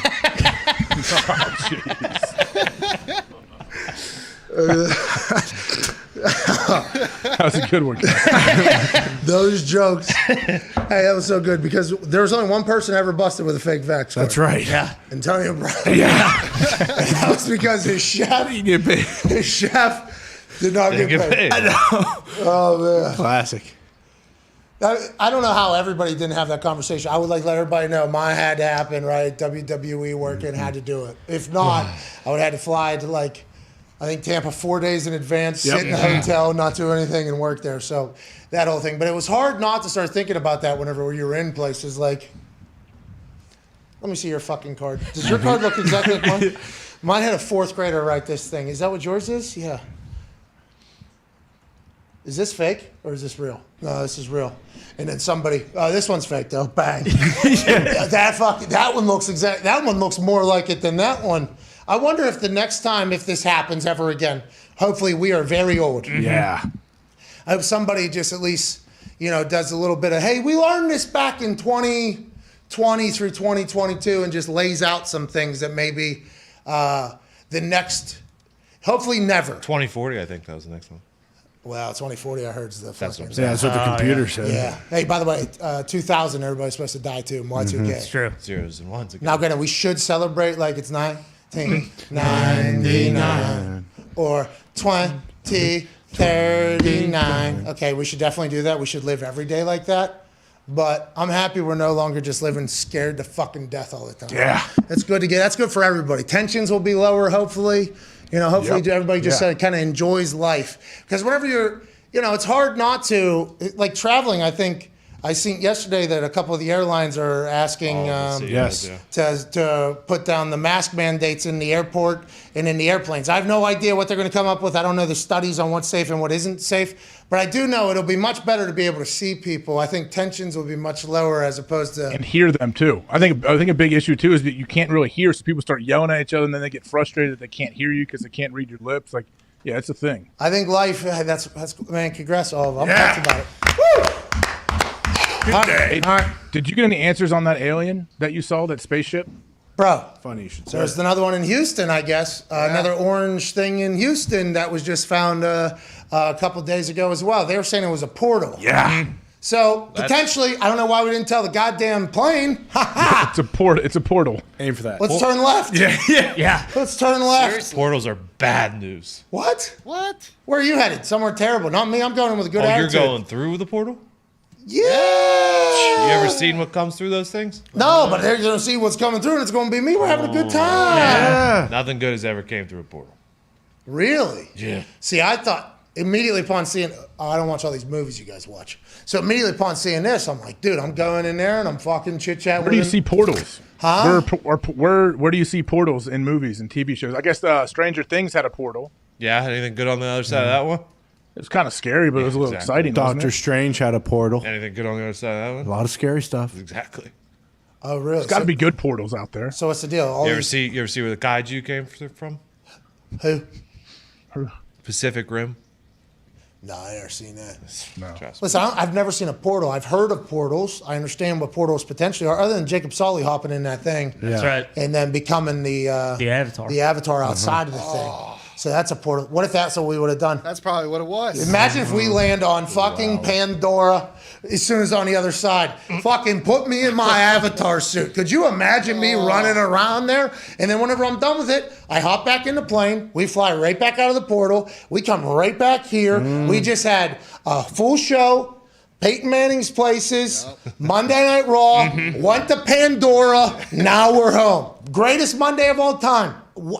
The negativity that's oozing from you guys, I don't think is needed. Like, I think it was going to be a good time. I mean, if you're walking through the portal, I think you're probably okay. You have to worry about telemetry and all that kind of stuff if you're in a plane. I mean, that's probably knocking the comms out. That thing's probably going straight down. You got a lost situation. By the way, I get car sick, so. On the other side of that portal, we're probably on one of those birds in Avatar. Oh, my God. Just automatically. Well, with our hair is connected to the tail. Because we're avatars at that point. See, what is fucking happening, though? Because that does look kind of similar. Ours was more round. This one seems to be a little bit more up and down. Yeah. But everybody had told us it was the moon. Like, me and Foxy have talked about this more and more and watched the video again. It was in our fucking sky here. Yes. Like clouds, below clouds. It was not in space. Yeah, it was like in our in our atmosphere. So, I mean, you tell me, fucking moon people. All right. You tell me, dude. AJ. Is that new Avatar coming out soon? Yeah. End of the year. Oh, really? Yeah, it's gonna be sick. Fucking, what's his name? The It guy better that be did it? good. You've been talking about it for 4 years. Yeah, It's gonna be unbelievable. Longer than that, AJ. Listen, James Cameron said Merry Christmas, Pat. That's what he said. Yeah. He did. Avatar's coming out during Christmas. So Sweet. he was waiting for the COVID That's right. Yeah. to pass. And he had to wait for the right technology so he could film it the way he saw it. Yeah, because he has a vision because he's an artist. Yeah. And that's why me and Foxy want to go through that portal because we would have lived in his art. Yeah, I but mean, portal's he basically closed. just took Pocahontas and made it a little bit different. But that's neither here nor there. I love Jim Thought Cameron. it was Fern Gully. No. Well, Hey, one of the Dances with fucking Dances with the Wolves, exactly. You pick one of the 10 that he kind of ripped off. Listen, I want to see it. It's just the last one came out in like 2008, so I'm fucking let's see it then, okay? Because I have a good feeling that come December. In that John Deere hat. Come on. Goddamn right. In that John Deere hat, you're going to say this type of negativity? You know what? on. If they got a fucking deer up on Pandora mining unobtainium, if he can release some images of that, then I'm all the way back in. And I'll go see it fucking first night. But until that happens, I don't want to hear it. I want to see it. Someone just reminded me on Twitter. Did you ever see This Is the End? Oh, when everybody's bloop, bloop. Yeah. There was a portal in there, and that big penis-having demon came out of it. No. Yeah, but that's the thing. I'm coming out of the portal, right? Is that the Franco movie? True. Yeah. Yeah, plus that's when the ground cracks. He comes out of the ground. Yeah. But that portal. Guys, I'm just going in there, taking a tour, coming back. I'm curious. I don't think that's how it works. You know they got to portal probe you guards. once you get in there. Yeah. They got to check you out. The portal's I'm not closed. getting probed, dude. That's the first thing they do. It ain't a probing portal, okay? That was a friendly portal. That could be the Eye of There's a Sauron. sign on the outside. Don't worry, no probing in here. Come on, Every in. person that gets abducted, they get probed first thing. You'd know. I have not been abducted, Connor. Oh, yeah, that one got you a little bit? Real convincing. That one got you? Anyway, so, yeah, these things are happening. Look up in the sky. Yeah. Beware. It was late. It was like 12, right? Oh, yeah. Midnight. Yeah, I think it was like midnight. Maybe that's when they open. Shiny light. Actually, Thor came out with There's portal. no lights in the So area. that's pretty cool. There's no lights in the area. It was probably a solar balloon. Well, that's what a weather balloon is what somebody was saying. Yeah. But wouldn't it does weather balloons just sit there? If it's still attached to the ground, yes. And then it's just a string? You got to Yeah. talk to Al Roker, And probably. you cut it. Probably a weather balloon. What is Al Roker doing? He's working every morning still. Yeah, he is. What are you talking about? He's I all wasn't sure if pep in he his went step. He runs around that circle every morning. And he also runs through the High whole five. parade. Yeah, it's crazy. Should probably just have Still some got Thor. it. He's running around crowds and high-fiving everybody. Yeah. No mask either. Harp on it again. What? My God. We beat. We're only winning today. We beat COVID. Yeah. It's National Peacock Day, too. You know, we got that boost tonight. Let's Go. All right, we're going to get to a break and get the fuck out of here. AJ and the boys are going to take it home. Can't thank you guys enough for joining us. This has been a fun week, hasn't it? Oh, yeah. I mean, that vlog, it's insane that was Monday. That was Monday, wasn't it? Just a few days ago. Yeah, it's ridiculous. And then Eagles with Steve. and the wife. Oh yeah. Oh, yeah. Yep. Eagles and Steve happened. Then out, Steve. Wednesday happened. Man, then WrestleMania is next weekend. Holy shit. Meetings this You week wrestle too. Sunday, right? Yeah. You should run a program with The Miz. I feel like you guys would have a good little program. That's not how it works, dude. Why not? Because I like him. What are you talking about? Yeah, I know. And all of a sudden you like him, and then you turn into bitter rivals. No, because I wouldn't want to do that. Yeah, book it. The Miz. You're going to have a program with him. What's this The guy Miz is do? awesome. I love The Miz. It's on Raw, So dude. do I. I love the Miz too. I don't know why he didn't come on our damn show Yeah, down I mean, to. that was unbelievable. That was a joke. He just screamed in there. Hey, why'd he blow us off? I guess I could find my way to hate him. This guy fucking interrupted our show. Our Yeah. biggest week. He did. At the stage. All right, I'm out of here. Thank you all so much. I'm going to wear Connor's helmet tonight, for real, that hockey helmet. Yeah. You should strap that on. If you see Vince coming down the tunnel, you should strap that little puppy on. Why is Vince hitting? I don't Well, yeah, understand. what? Get it? Fucking drop it, pal. Because you're talking trash to his guy. You said Austin Theory is like his protege, right? Yeah, but I apologize. He suggested I apologize last week. Guess what? I apologize. AJ's such a mark, dude. Yeah, seriously. Don't read everything don't believe everything you read on the internet, dude. I've been reading tons of wrestling blogs and stuff. Yeah. I know you have. Yeah, it's pretty evident. The look on your face, the look of disgust on your face when you came out of Vince's office is one of my favorite moments. But I haven't been told what to do. It's such a long walk too. You had to be like, is this a 2-mile walk with this camera in my face? Well, I didn't know if I had the right direction. I didn't know if. Sure. That would have been Right. awesome. You to stop and turn around. I should have. Oh, Next time. that's next time. Yeah. All right, we're out of here. Thank you. Do a giveaway, AJ. Okay. Yep, we'll do. Hashtag PMS Feel Good Friday. Figure it What out. should we give away? We got about an hour and a half to figure it out. Don't give away any Start masks. thinking. We give away like I know the one Don't thing fucking need 'em. somebody doesn't somebody get to shadow Mitt or have lunch with Mitt and Tone. Diggs gets to shadow Diggs for a day? Can we give Tone. away more Somebody's experiences like that? Somebody's job shadowing Tone who comes in last. What do you want to give away? A job shadow of Mitt? There's an unfortunate. No. Someone isn't lunch with Mitt on that too. Yes. Yeah, second place. I'm saying things like that, AJ experiences that people can Hawk come hang out jersey. with you guys. Why don't you stop being a cheapskate and give away like 10 grand? I think mine's gonna have to get canceled too, Boa. No, you just can't. I tried checking to see who's in last, and you can only see who's in 500th. They message me every day, tell me they're in last. Okay, well, how are we gonna vet that? They're ready. It could be photoshopped. Yeah, there's gonna be multiple last places too. I want to pat them down before they come in. Well, AJ, I like how you said, yeah, let's have him hang out with you guys somehow. That's what he said. Yeah. What about a golf trip? Boom. Golf round. Golf round with AJ. Yeah. A golf round That'd be sweet. in Columbus, Ohio Yes. Yep. with AJ Hawk. Bring your sleeping bag. I'm actually backlogged on those that I've committed to. Add to I would the do a list. golf round here with Connor. What? Yes. Golf with Connor and Bruce. All right, break, and I quit golf. I'm never playing again. No, golfing with Connor and Bruce at their local course. Yep. Okay. Local Gotta community. be All right. masked up the whole time too. All right. Connor has to I'm be in. masked. Connor. Shouldn't Nick go? Keep too? our office safe with whoever these randoms are. If I had to put a mask on, I will kill myself, Pat. I am not doing that. Okay, so you'll golf with a foursome, and then Bruce will golf with a foursome. Perfect. You'll golf same time, though. You get a backlog on the tee time, so you can golf same time. It'll be a scramble Okay. with those two teams. Winning team wins 10 grand. Wow. Can't wait. Nice. All right? So there Dinner it is. afterward, dinner and drinks after. I don't want them to commit to that because we know how terrible those rounds could be. Okay. Just let it happen organically. All right. Exactly. Use hashtag PMS Feel Good Friday and screenshot this.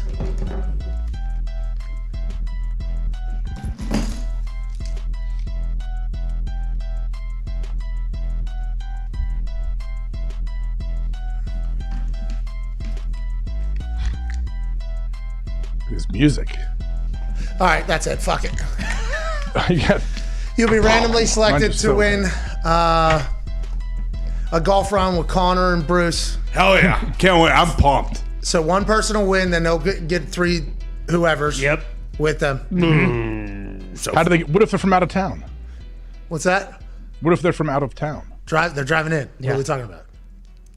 Where do they stay though?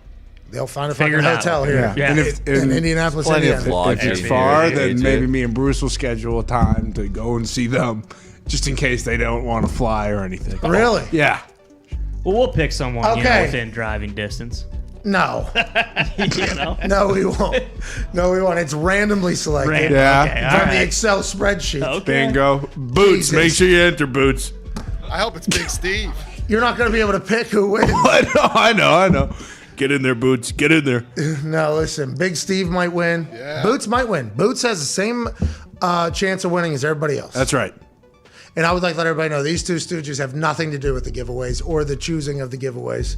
An Excel spreadsheet does. We've moved to a computer. Yeah. Bruce's computer. Bruce loves Phil will golf. do this. Hell yeah. Fuck. CFO Phil will do this one because this might get cooked the books a little bit. Enter Ianser. Get in there now. Get in there now, Ianser. You're an idiot. All right. See you all on Monday. You're the best. Big thanks to Rappaport for joining us. The boys will take you home. The show's going to be fantastic. I'll see everybody in Brooklyn tonight on SmackDown, Fox, 8 p.m. Eastern, where whatever AJ dreams of happening will not happen. AJ, have a good one. See you all. Bye.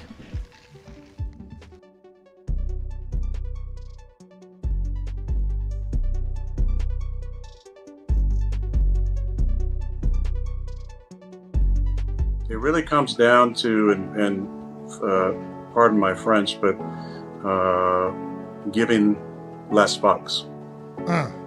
I think that it's a maturity that comes from aging, from making mistakes, from failing, from being too sensitive at times, from taking things too personal at times, and it's about growth and learning not to be indifferent, because I think indifferent people are terrified of making choices, and it's a cold place to live. It's about choosing what to care about, and the things that you do care about, it's less things. It's not trying to be a part of every conversation or get involved in everything or setting yourself up to be offended about certain things. It's caring more about specific things and less things, and with those things, it's finding ways to solve the problems, because true happiness doesn't come from eliminating all problems in your life. I believe it comes from solving the problems that you have and dealing with the pain and the suffering that is natural in life and is a part of life. It's not fleeing from pain and suffering and running from those things and not dealing with the emotions situations. It's looking at those head on and saying, how can I solve these problems and make my life a little bit better? And that's what I've tried to do the last couple of years, and I've talked about in the show as well. It's about perspective. And I truly believe this, when you focus on the things that you have more than the things that you don't have, you allow yourself to let gratitude sink in. And when the gratitude sinks in, it is always accompanied by joy, because you're focusing on the blessings that you have, not on the things that you don't have, the things you wish you had, the way you wish your life was that much better, you wish you had this, you wish you had that.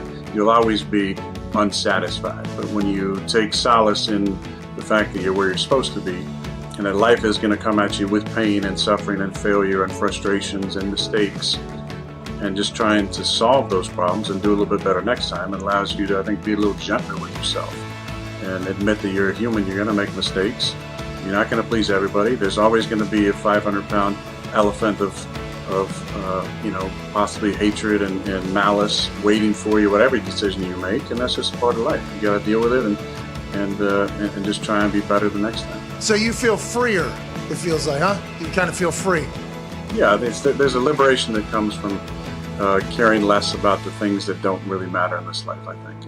And I will say, if anything, and I know the two of you, the best on this show, and so I won't speak for the other boys, but I'm sure they're very similar. There's a lot of joy in being unapologetically yourself. And I think in life we respect people the most often who are that way, who don't try and change or be different or grow meek in situations that require courage, that go quiet in situations that require communication. And that's what I appreciated in both your friendships, is that you guys have always been yourselves. And Pat, I haven't known you as long as I've known AJ. I sat next to AJ for 9 years, and I had so much love for him and appreciation for the friend that he is. But I always admired and was inspired by the fact that AJ was always himself, and he believed that who he was exactly who he was supposed to be, and he didn't have to be different or put on a face for anybody. He was unabashedly himself, and I think there's a lot to be, gained from doing it that way. And what I love about you and the boys is that's who you are. You guys show up every single day, not with an agenda, but with an open mind, and create conversations around important topics, and then you just be yourselves.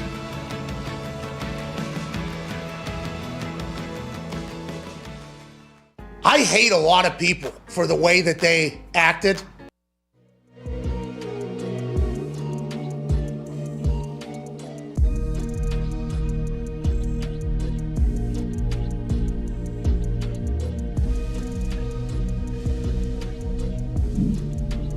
We're back. AJ, you there?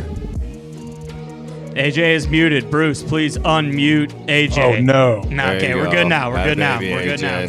You got me. Hey, welcome back to everybody. This is AJ Hawk, the Pat McAfee Show. We have a little skeleton crew back in the studio. I see Frank Moraldo back there trying to get some last little techniques. Who is that? Bruce back there working the boards? Yeah, Bruce is running the ones and twos right now. We got Bill. Is Bill still in town now? Yep. Oh, yeah. Bill's right next to Bruce. You can see him, right there. There's Bill, and then Bubba Gumpino is right here down here with Ty Schmidt. Appreciate you guys staying around. What's up, guys? How you doing? Pretty good, AJ. How you doing? How's your week? Oh, everything's been good so far. I know we're eventually going to get to some callers. I know, so people, if they're on the line, stay on the line. If you want to call in, who's going to work the phones for us? I believe Big Bill is. Yeah, that's Big Bill. Good, Bill. Bill, just cue him up and let me know. I'll come to you eventually, but I want to see tonight. Hey, Gump, you're the college basketball expert right now. For the moment, I guess. Who's playing tonight and what's going to happen? St. Peter's getting 13 points against Purdue, AJ. That seems like a lot. Purdue is very good. Crazy stat, a 15 seed has never not covered against the spread in the Sweet 16. 2-0 all time. I think 13 points is massive. That has to be the biggest ever at this point in this tournament, right? I mean, Arkansas was 10-point dogs last night against Gonzaga, AJ, and won outright. So, 13 feels like a lot. This Purdue team can play, though. They got a monster down low who's like 7'4", who's almost unstoppable. What's his name? Edey. He's an absolute beast. Oh, yeah. I've seen him play. Yeah, when you have a dude like that, it makes everybody like you can't go anywhere near the hoop, I feel like. Anytime you get near the paint, the dude's arms and body is so long, you never get anything off. That's why it's fun to watch. But last night, I didn't know Arkansas was a 10-point dog. 10 points. To Gonzaga. Old Drew Timme did his best, man. That dude's got some sweet footwork and somehow uses a pivot better than anyone I've ever seen to do 19 different moves and lay the ball in left-handed a lot. You guys watch him? It's getting to the point, though, AJ, like Gonzaga can't be ranked number one all year because we do this every year, and they never win the Natty, ever. That was also just like a nightmare matchup. You got a team like Arkansas who's obviously just athletic, like through the bench too. Gonzaga always, their starting five's incredible, and then they maybe play like 7 guys. When you play a team like that who is deep as hell and they just keep coming at you, like eventually you're just gonna wear down. And then obviously their best player. Who was the Houston guy? The Houston guy that went off that had a night. I don't know his name. Norte or Note or whatever. Yeah, that Houston team is flying, AJ. Like Arizona was number 2 all year, but Houston's looked so good. They've knocked so many good teams out. And now, as a 5 seed, they're favored by 2.5 against the number 2 seed, Villanova. Make that make sense. Good luck with that. And Duke won a game. I didn't see much of it. How should they have won? What happened at the end? Duke's good. Yeah. Duke's very good. And it feels like this tournament, especially, like they've been one of those teams where like they'll get punched in the mouth and then they just respond. Like Texas Tech started, I think, on like a 15-2 run or something like that. And it was like, oh shit, Duke might get run out of the gym, but they're very well coached, obviously, and they're just very, very good, and they just kind of respond. And the longer you let them stick around, I feel like, they have some of the best talent left in the tournament. The last 2 games, they've been down with 3 minutes left, and they just take over the game. Like Texas Tech was up with 3 minutes left. Michigan State was up with 3 minutes left, and it just looks like men against boys to close out the game, and they don't miss their free throws. They don't miss them. Ever. That Gonzaga doesn't either. That was not enough to put him over the top last night. But I don't know if I saw a guy in Gonzaga miss a free throw last night. I didn't watch the whole game. Oh yeah, Chet Holmgren was not very good from the line. They're big dog, and he fouled out with 4 minutes left, which kind of killed them. I saw that. What year is he? Freshman. He's done, too. I think out. they say he's going to be, top 3 pick in the NBA draft. You got to get And then some meat the on Duke that kid bone. too, right? The Duke kid's supposed to be a top 5 pick, correct? The freshman. What's his name? Bankero? Yeah, whatever yeah. that guy. Like that dude. I don't know how big he is. I watched him play in person. I went to the Ohio State Duke basketball game, and Ohio State seemed to be trailing by about 14 points the whole game, and they found a way to come back and win. It was pretty amazing. It was fun to be there, but that dude for Duke, I couldn't believe. Like, I don't know how tall he is. He seems pretty damn big. It doesn't matter. He can play all 5 positions, which all of them can. You have 7-footers draining threes now. It's just crazy what basketball is. Like, everybody can shoot, everybody can play. Well, and that's why St. Peter's is actually kind of surprising, because you see a 15 seed, and if they keep winning, it's like, oh, these guys are probably shooting 60% from 3 and shooting a bunch of threes, but they really haven't been like super hot from 3. They play good defense and they score in the paint. So it's like Purdue is going to be very, very tough for them. But our boost for tonight is just for them to score over 60 points. So hopefully they'll get that done. That should absolutely happen. You would think, but also it seems like one of those things where anytime there is a 15 seed or a 14 seed this late in the tournament, they've played so good the first 2 games, then a lot of times they will come back down to earth and kind of lay an egg, and hopefully that doesn't happen. Yeah, Purdue isn't great defensively either, AJ. Like, they got some athletes, but they haven't been great defensively all year. And then UCLA, UNC tonight is a big one too as well. Is North Carolina? They weren't supposed to go this far, were they? So they kind of just picked up steam at the end of the year, and they've been winning as dogs. Like, they're 2.5-point dogs tonight, but this UCLA team's the same team that almost made it to the final last year. So it should be a really good game tonight too. All right, quick pivot over to the NFL. Any new info on the Desean Watson presser? Is he still going? Do we know? I believe it is still happening. Have you seen anything? Have you checked Twitter, like any kind of bombshell remarks by anybody or any questions that were weird? Most of the people online were like, tweets were just saying like their PR team did as much as they could, but this is a disaster is what I saw. Oh, really? Yeah. But people were going to say that no matter what, right? Yeah. A disaster as in like were the Browns people or Desean trying to like bring it back to football? Like, that's not like a press where you go, hey, anyone got any questions about football? Because that's all I want to talk about. You can't do that here. Well, it seems like it was the public opinion thing, right? Like Diggs was talking about. Like, everyone's already made up their mind about him, and if it's anything other than them talking about him getting suspended for a year or whatever the case may be, like, I have a feeling people are pissed. It's not like he was going to say anything today that was going to flip people's opinions on him, right? No. If people do, I don't know. I don't know is this one of those things to where people have their opinion right off the bat, whether they looked into it or not, and you're just going to stick with it? The people that are mad are still going to be mad. Like, they went into this pissed off already. Nothing was going to change no matter what he said. Yeah. I guess, Bill, you have any good callers out there, Billy? Yeah, we have Kyle here. He wants to talk Baker staying away from the Seahawks. Let me try to get Okay, let's pot him up, as they say. Kyle, you there, bud? Should be on. Bruce, Kyle, do you what's have up, the buddy? phones muted? Hi, baby Bruce. Can you hear me? There you go. Yeah, there you go. Kyle, what's happening? What's on your mom, pal? There we go. How we doing, boys? Pretty good. How you doing? Pretty good. I just want to share some information on the Seattle area that you might not know if you don't live here. Our only cheesecake factory in the area does not have a parking lot nearby. The closest one is a parking structure. It's like $50 to park. I don't think Baker wants to come here, so I just want to pass it along in case he's listening. So, thanks, guys. Thanks for the call. I've been to that Cheesecake Factory. It is beautiful. It's right downtown. You don't need parking. It's a good spot. I think Kyle was referencing something that didn't really have a whole lot. We don't know what was going on back then. Kyle, appreciate you calling and listening to the show, bud, but I'm not exactly sure where we're going. Cheesecake Factory is, as I said a million times on here, probably the best restaurant. Your on the favorite planet. restaurant for sure, right? Where do you think Baker's going to end up, though, AJ? Like, it feels like what are you going to do? People think the Steelers, man. Everyone around here tells me Steelers. What's Carolina going to do? Carolina doesn't have a quarterback either.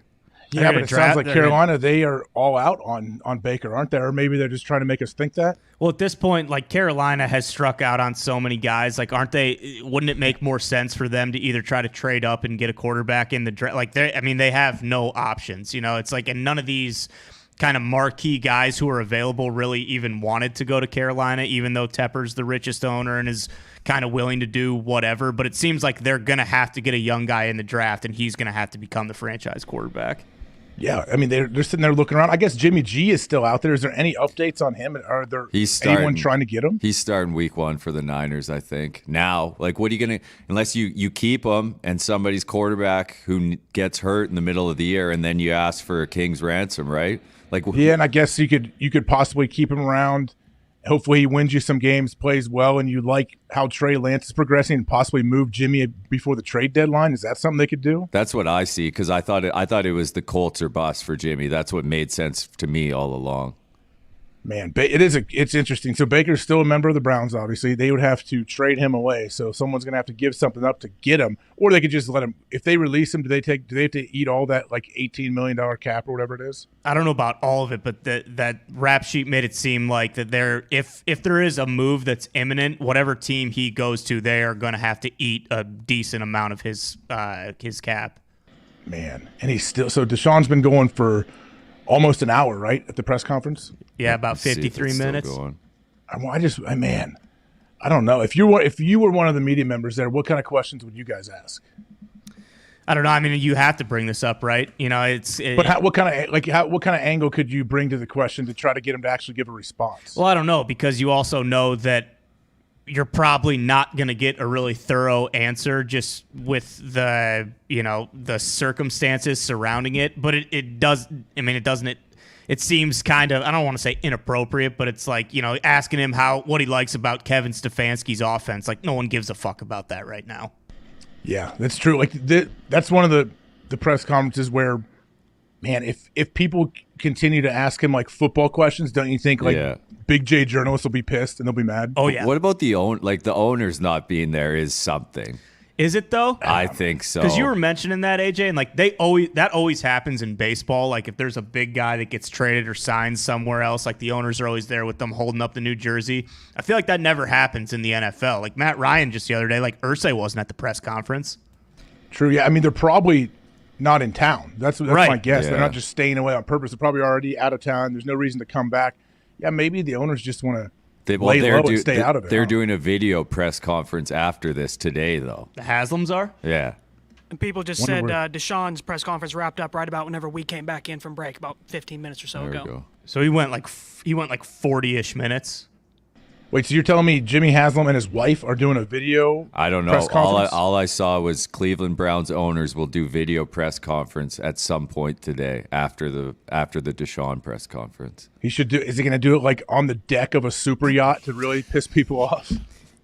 Maybe from this like one up on the cheap. It got seized over there. It's a good one. He'd probably do it from like the bathroom of a Flying J or something like that, checking on the Empire. Urban Meyer with the fucking guy in the back, fucking walking around.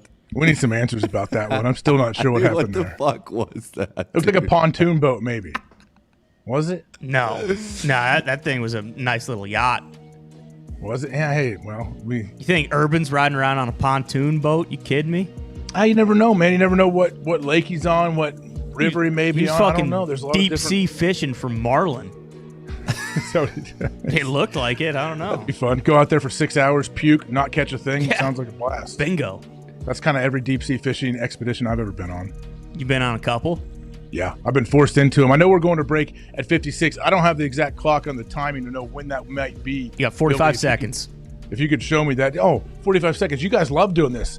What do you guys? We're not done with the show. No. Ty, we got like 38 seconons right now. What's up? What do you think is going to happen in this final hour of the show? I don't know. I would like to get your take on the whole where there's smoke, there's fire with DK Metcalf and Tyler Lockett, if those guys actually might be moving, and if you think the Packers will trade for one of these guys knowing that they're going to have to end up signing them to a big money extension right away. That's a great question, and we'll have more of that on the other side. Billy, can you give me any kind of hand? 10 seconds. I got 10 seconds left on the other side, Ty. We will get into that. That's very interesting. I think I would love for the Packers to go make some moves, but come on back for hour 3. This is the Pat McAfee Show.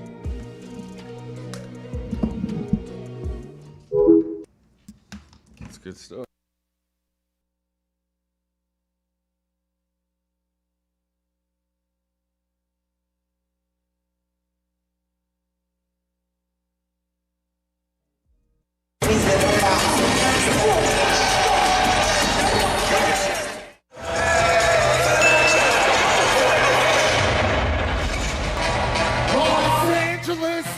Rosters, welcome to the Blender, the home of a team and a fan base on a playoff push the likes the world has never seen before.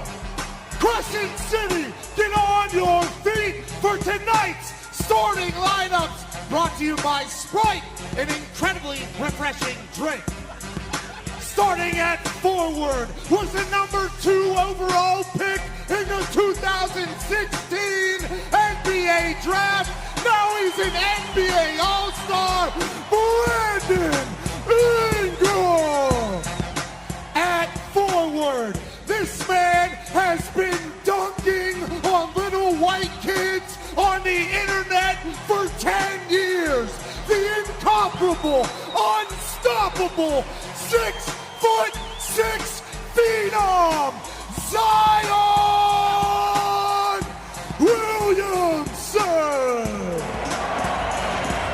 At center, standing at 8 feet tall, from Georgia Tech, number 22, Derek Favors.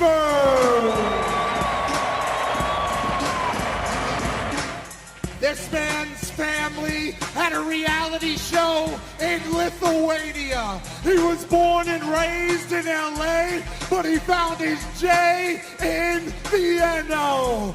Lonzo Ball. And the OG of the roster. On the court, he's a monster. Braids hanging, shots banging. It's not Drew, it's Drew Holiday. Let's get this done. Thank you very much. Go Pelicans.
Smarter than you, I'm better than you. Mm-hmm. No.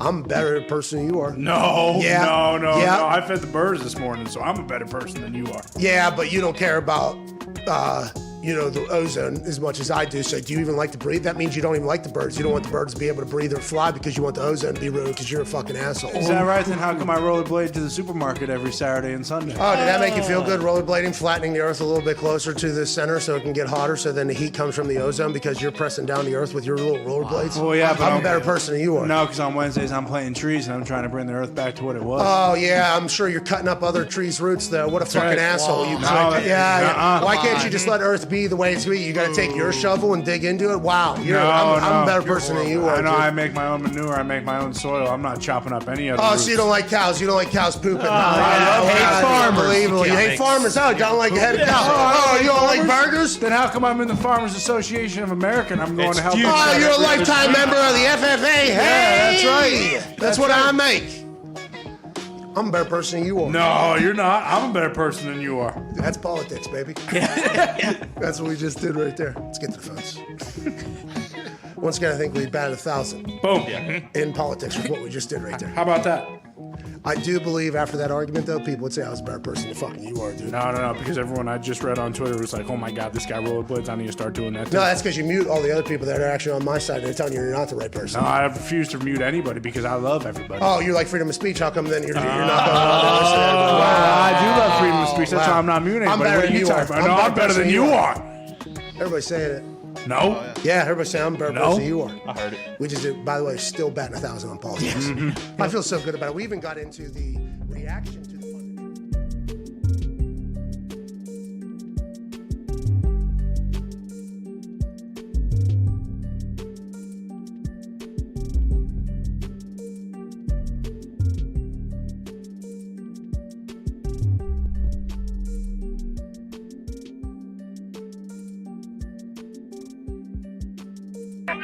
The Pat McAfee Show. There'll be no rules for our guests, for us, for the things we could talk about.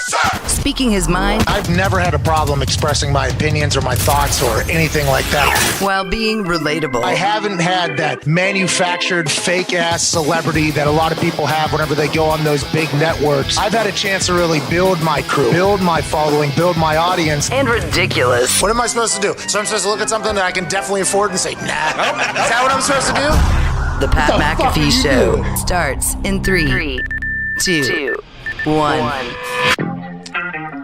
Welcome back to the Pat McAfee Show. I am AJ Hawk, sitting in for Pat as he takes off in this final third hour of the show today, Friday, March 25th. Oh, now Bruce just raw dogged you. Did you dirty big time. Burial. I couldn't really even hear it. Was it going? Yeah, no, he got rid of it before the beat dropped. Killed the beat drop. Gave you no shot at all, AJ. Oh, it's okay, Bruce. It's That baby thought Bruce. that counts. I That's appreciate all. you, That Bruce. baby Bruce. We're wrapping up here today, Friday, March 25th. The tournament's going on. Everything's happening. SmackDown tonight. That's where Pat and a bunch of the boys have left. Ty is here. Bubba Gumpino. Billy's back there. Bruce is back there. Mitt's back there somewhere. I'm not sure anyone else is back there. Gertie, I'm guessing there's all kind of characters in studio still. But Ty, we went to break before the last hour ended, and we were talking about something. You proposed a question, something about DK Metcalf and Lockett in Seattle. What do you think's going on? Well, there was just a report that came out that said that Seattle would be open to hearing trade offers for both those guys, which is kind of counterintuitive because Pete Carroll has said that they're not going to rebuild, and if they did get rid of, one or two of those guys, it would kind of suggest they're doing exactly that. But anytime something like this happens, the Packers now are immediately linked to it because Devontae's gone, but I don't know if they're one of those teams that are going to trade for a guy like that if they're going to have to turn around and give him, $25 million a year right away. Like, do you think that's something that they'll do, or are they just going to, go into what is maybe one of the deepest receiver drafts ever and grab several guys and kind of replenish that way? Yeah, I don't know. I could see him. It's interesting thinking about going after DK Metcalf. Now, didn't Lockett get paid a year or two ago? Last year. He got a multi-year extension, right? Mm-hmm. And and DK Metcalf is still on his rookie deal. So, yeah, I would imagine he's going to ask for a lot once he's up and when he's ready for a new deal. But I don't know. The Packers don't have like a big-bodied receiver like DK. No one is like DK, like physically. No, but he is special. Lazard is 6'5", close to 225, 230. Like he kind of plays that role. And granted, he doesn't run a 4.3 like DK does, but I don't know. It's just we had D-Bud on yesterday, and he said he thinks the Packers need Rodgers wants a veteran wide receiver, right? At least some guy who he knows has been out there and can build some rapport with. Or I guess I don't know. Maybe if you get a guy in the first round of the draft and he's really explosive and special, and then you can kind of mold him into how you want him. What do you think he is? What do you think he wants more for next year? Man, I would imagine he would love to have a somewhat vet receiver that you don't have to really coach up a whole lot. You just kind of have to get him on the same page with what you're doing there in Green Bay. Now, between Lockett and DK Metcalf, now DK is younger than Lockett, right? Yeah. I don't know by how much. Probably 2-3 years. Yeah, very different players, though. Lockett is kind of a do-it-all guy, playing the slot. It seems to make impossible catches every single game, way down the field too. So yeah, either one, I think Aaron would work very well with. It's just, what are the Packers willing to do? What are they willing to give up to get one of them? And then what are they going to do a year, 2, 3 years down the road? And I don't know if they even. I guess you do have to think that far ahead if you're trying to sculpt and figure out what their team's going to be. But it never really. I didn't think it was plausible that they would trade Devontae and get these 2 picks and then have 2 first-round picks just to couple a few of those and just trade those picks for someone else. Because if that was your plan all along, now granted, Devontae said he didn't really want to be there anymore and he was ready for a new beginning or whatever. But I would assume if that was the case, then they would have never even done the whole franchise tag. They would have just re-signed him. They would have just paid him his money and re-signed him. Yeah, it is funny how it seemed to happen so quickly. And Devontae, I know he spoke with out there in Las Vegas, right, for the Raiders in his first press conference. He said all the right things, didn't he? Yeah, for sure. When he very very appreciative Aaron, and everything. Yeah, definitely, for sure. Hometown. Well, that was the team he grew up with. I know they show the picture of him in his yearbook wearing the Charles Woodson jersey, and Devontae talks about that. Yeah, I mean, if you draft a guy, there's no guarantee they're going to step into the league day one and be superstars like we have seen a lot of these guys do. And now Devontae, I don't know how long it took him to kind of get into the rotation and start catching a bunch of balls. What was it, the second, third year? Yeah, I'd say he really exploded, because I know he had like a little bit of an issue with drops early in his career, like maybe his first and his second year. But I think his third year really was when he started to like show, all that promise. And obviously Jordy was killing at the time, so he wasn't, the focal point of the offense. But yeah, it took him a couple years. Yeah, I mean, I guess it is going to be weird though if you think about the Packers. I know we talk about them a ton on here, but who's their receiving core right now? I mean, obviously Randall Cobb's on the team. Who else? Cobb, Lazard, Amari Rodgers. They just re-signed Tunyon, but I think that's it. I mean, they lost MVS yesterday. He signed with the Chiefs. Yeah. Devontae, obviously. Equiminius St. Brown went to the Bears. Like they're going to have to add at least, you'd think, 3 to 4 guys. Like if they added, I think the Colts too. Like the Colts or the Packers should just go out and fucking get Landry and Julio. Fuck it. Yeah, either one of those guys. I wonder what Julio is very interesting. I would love for the Packers to go get Julio. I think a guy like him with Aaron, even if he's not the Julio that we know, which he still can be an absolute monster, I think Aaron will find a way to get him the ball. Yeah, I mean, and Rap Sheet also said earlier today that he doesn't think Julio is going to command, he's not going to say he wants $15 million a year. He obviously probably isn't getting that at this point, but he wants to go somewhere where he's going to be able to win. But he didn't play all last year. You just worry about how healthy he can say. He was so explosive. I just don't know.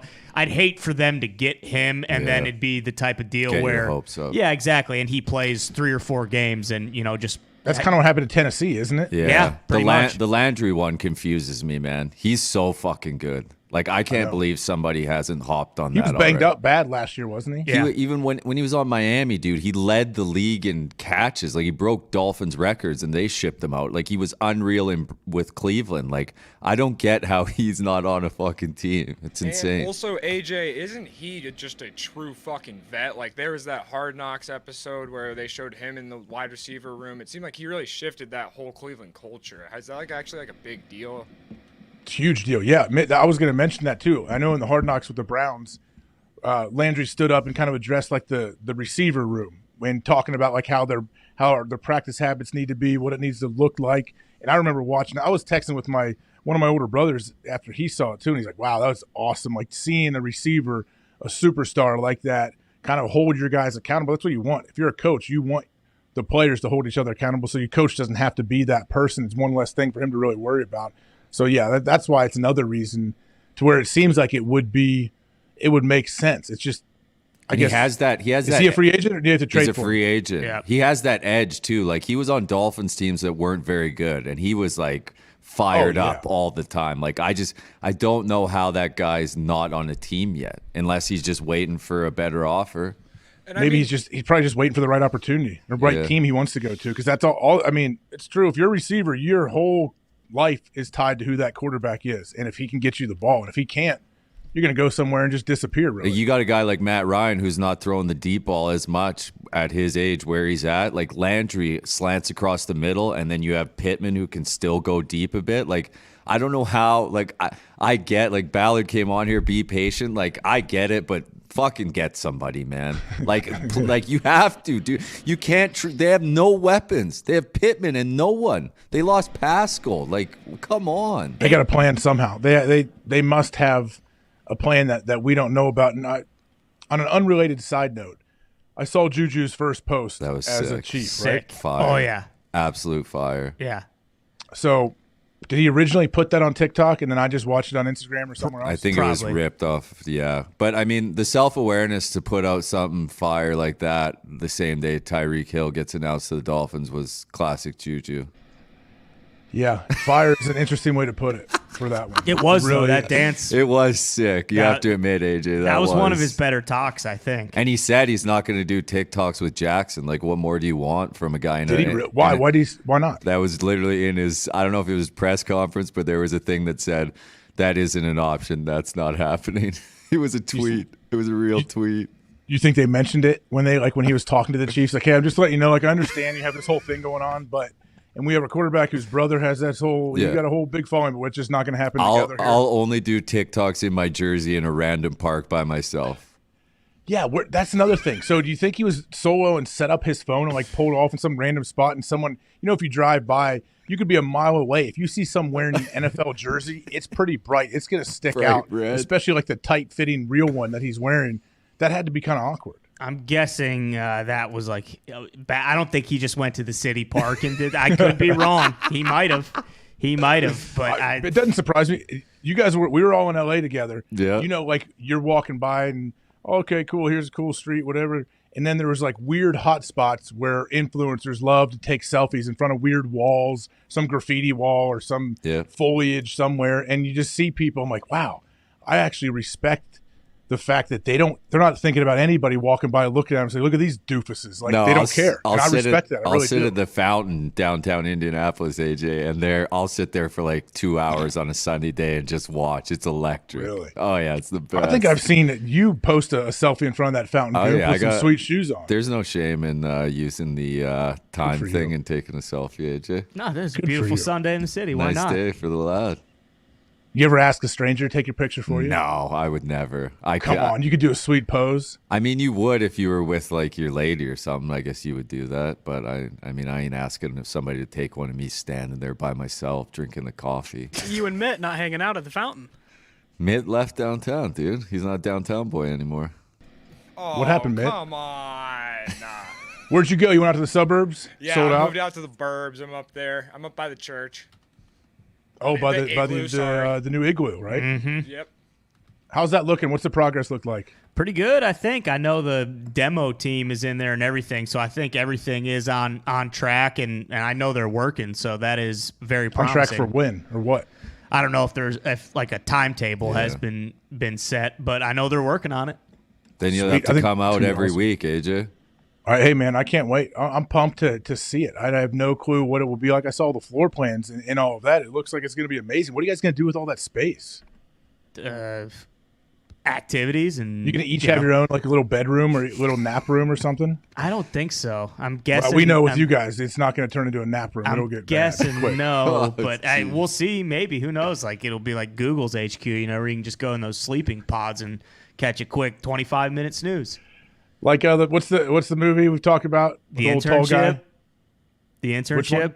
Yeah, the internship. That's not the intern is Bobby De Niro, right? Oh yeah, that's a classic too. Not that one. I'm not thinking that one. I'm thinking the internship with Owen Wilson. Yeah. Right? Bingo. Yep. And Vince Vaughn. That's what I pictured the igloo is going to be, right? Like a big open concept, like everything's cool, everything's taken care of. That's what the igloo is, right?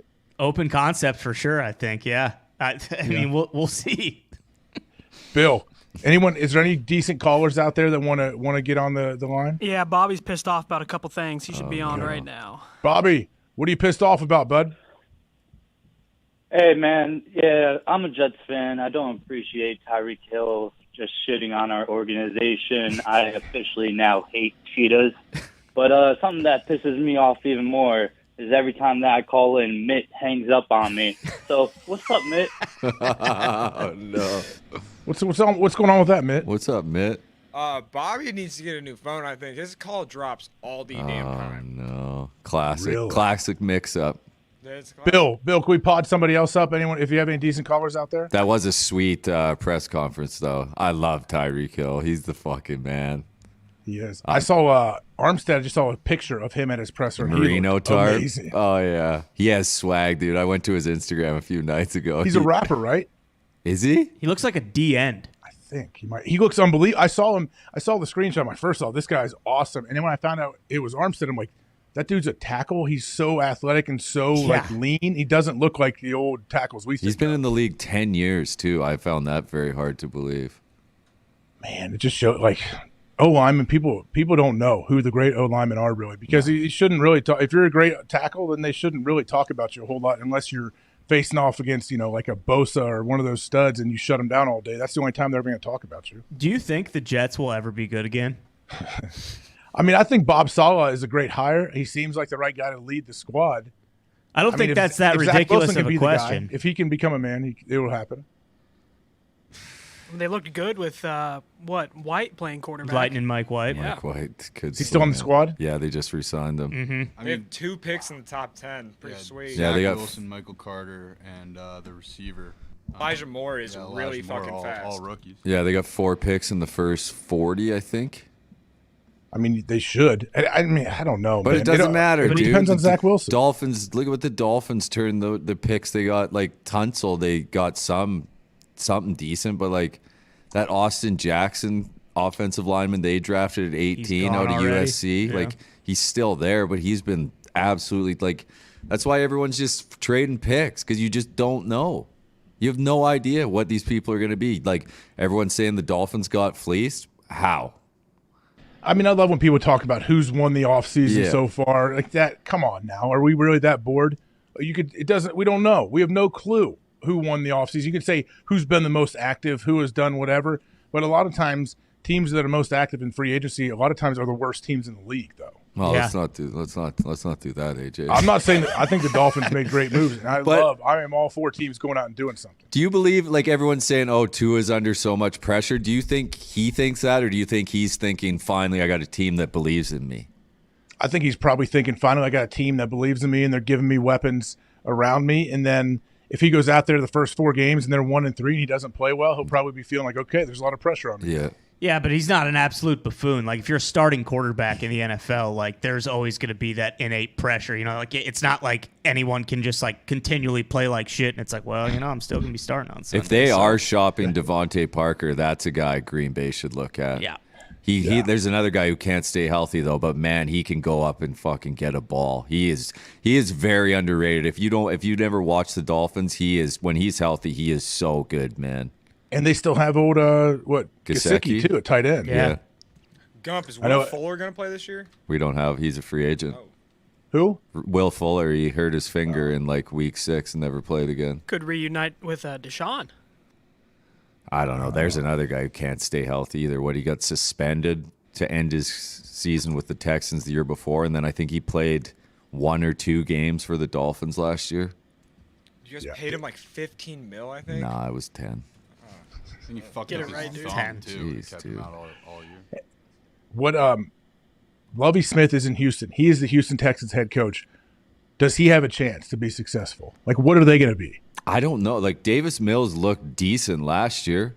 He really did. Like they were in a lot of games. They covered a lot last year. I don't know, man. But that division's not great either. They could still be better than Jacksonville, couldn't they? They re-signed a lot of their guys too. Whenever you turn on Rappaport's tweet notifications, it was Texans all the time. But aren't they a big right now too? Like they're trying to like establish an identity and a culture. So they're bringing in a lot of these like veteran guys who aren't necessarily like marquee guys, but good locker room guys who have played in the NFL in a while. Like I don't know if signing a bunch of guys like that is really gonna take you over the top and make you a playoff team. I mean, they're trying, I guess, but it just seems like such a tough situation. But I guess Doug Peterson, I'm just talking about teams that haven't won many games lately. Thinking of the Jacksonville Jaguars, Doug Peterson, I feel like everything they do kind of flies under the radar other than overpaying a couple free agents. Don't they seem to do that? I mean, that's probably why Landry and Jones aren't signed. Like people like Christian, what's his name, Kirk ruined the wide receiver market. That deal crushed everything. But we know what did his deal look like? Do you remember? $21 million per.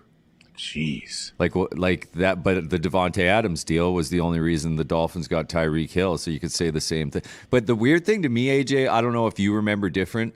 Everything this year has happened so fast. Like we literally woke up and it was like Tyreek Hill is going to the Dolphins or the Jets, and the deal was done within an hour. Like there was no rumblings or anything before that.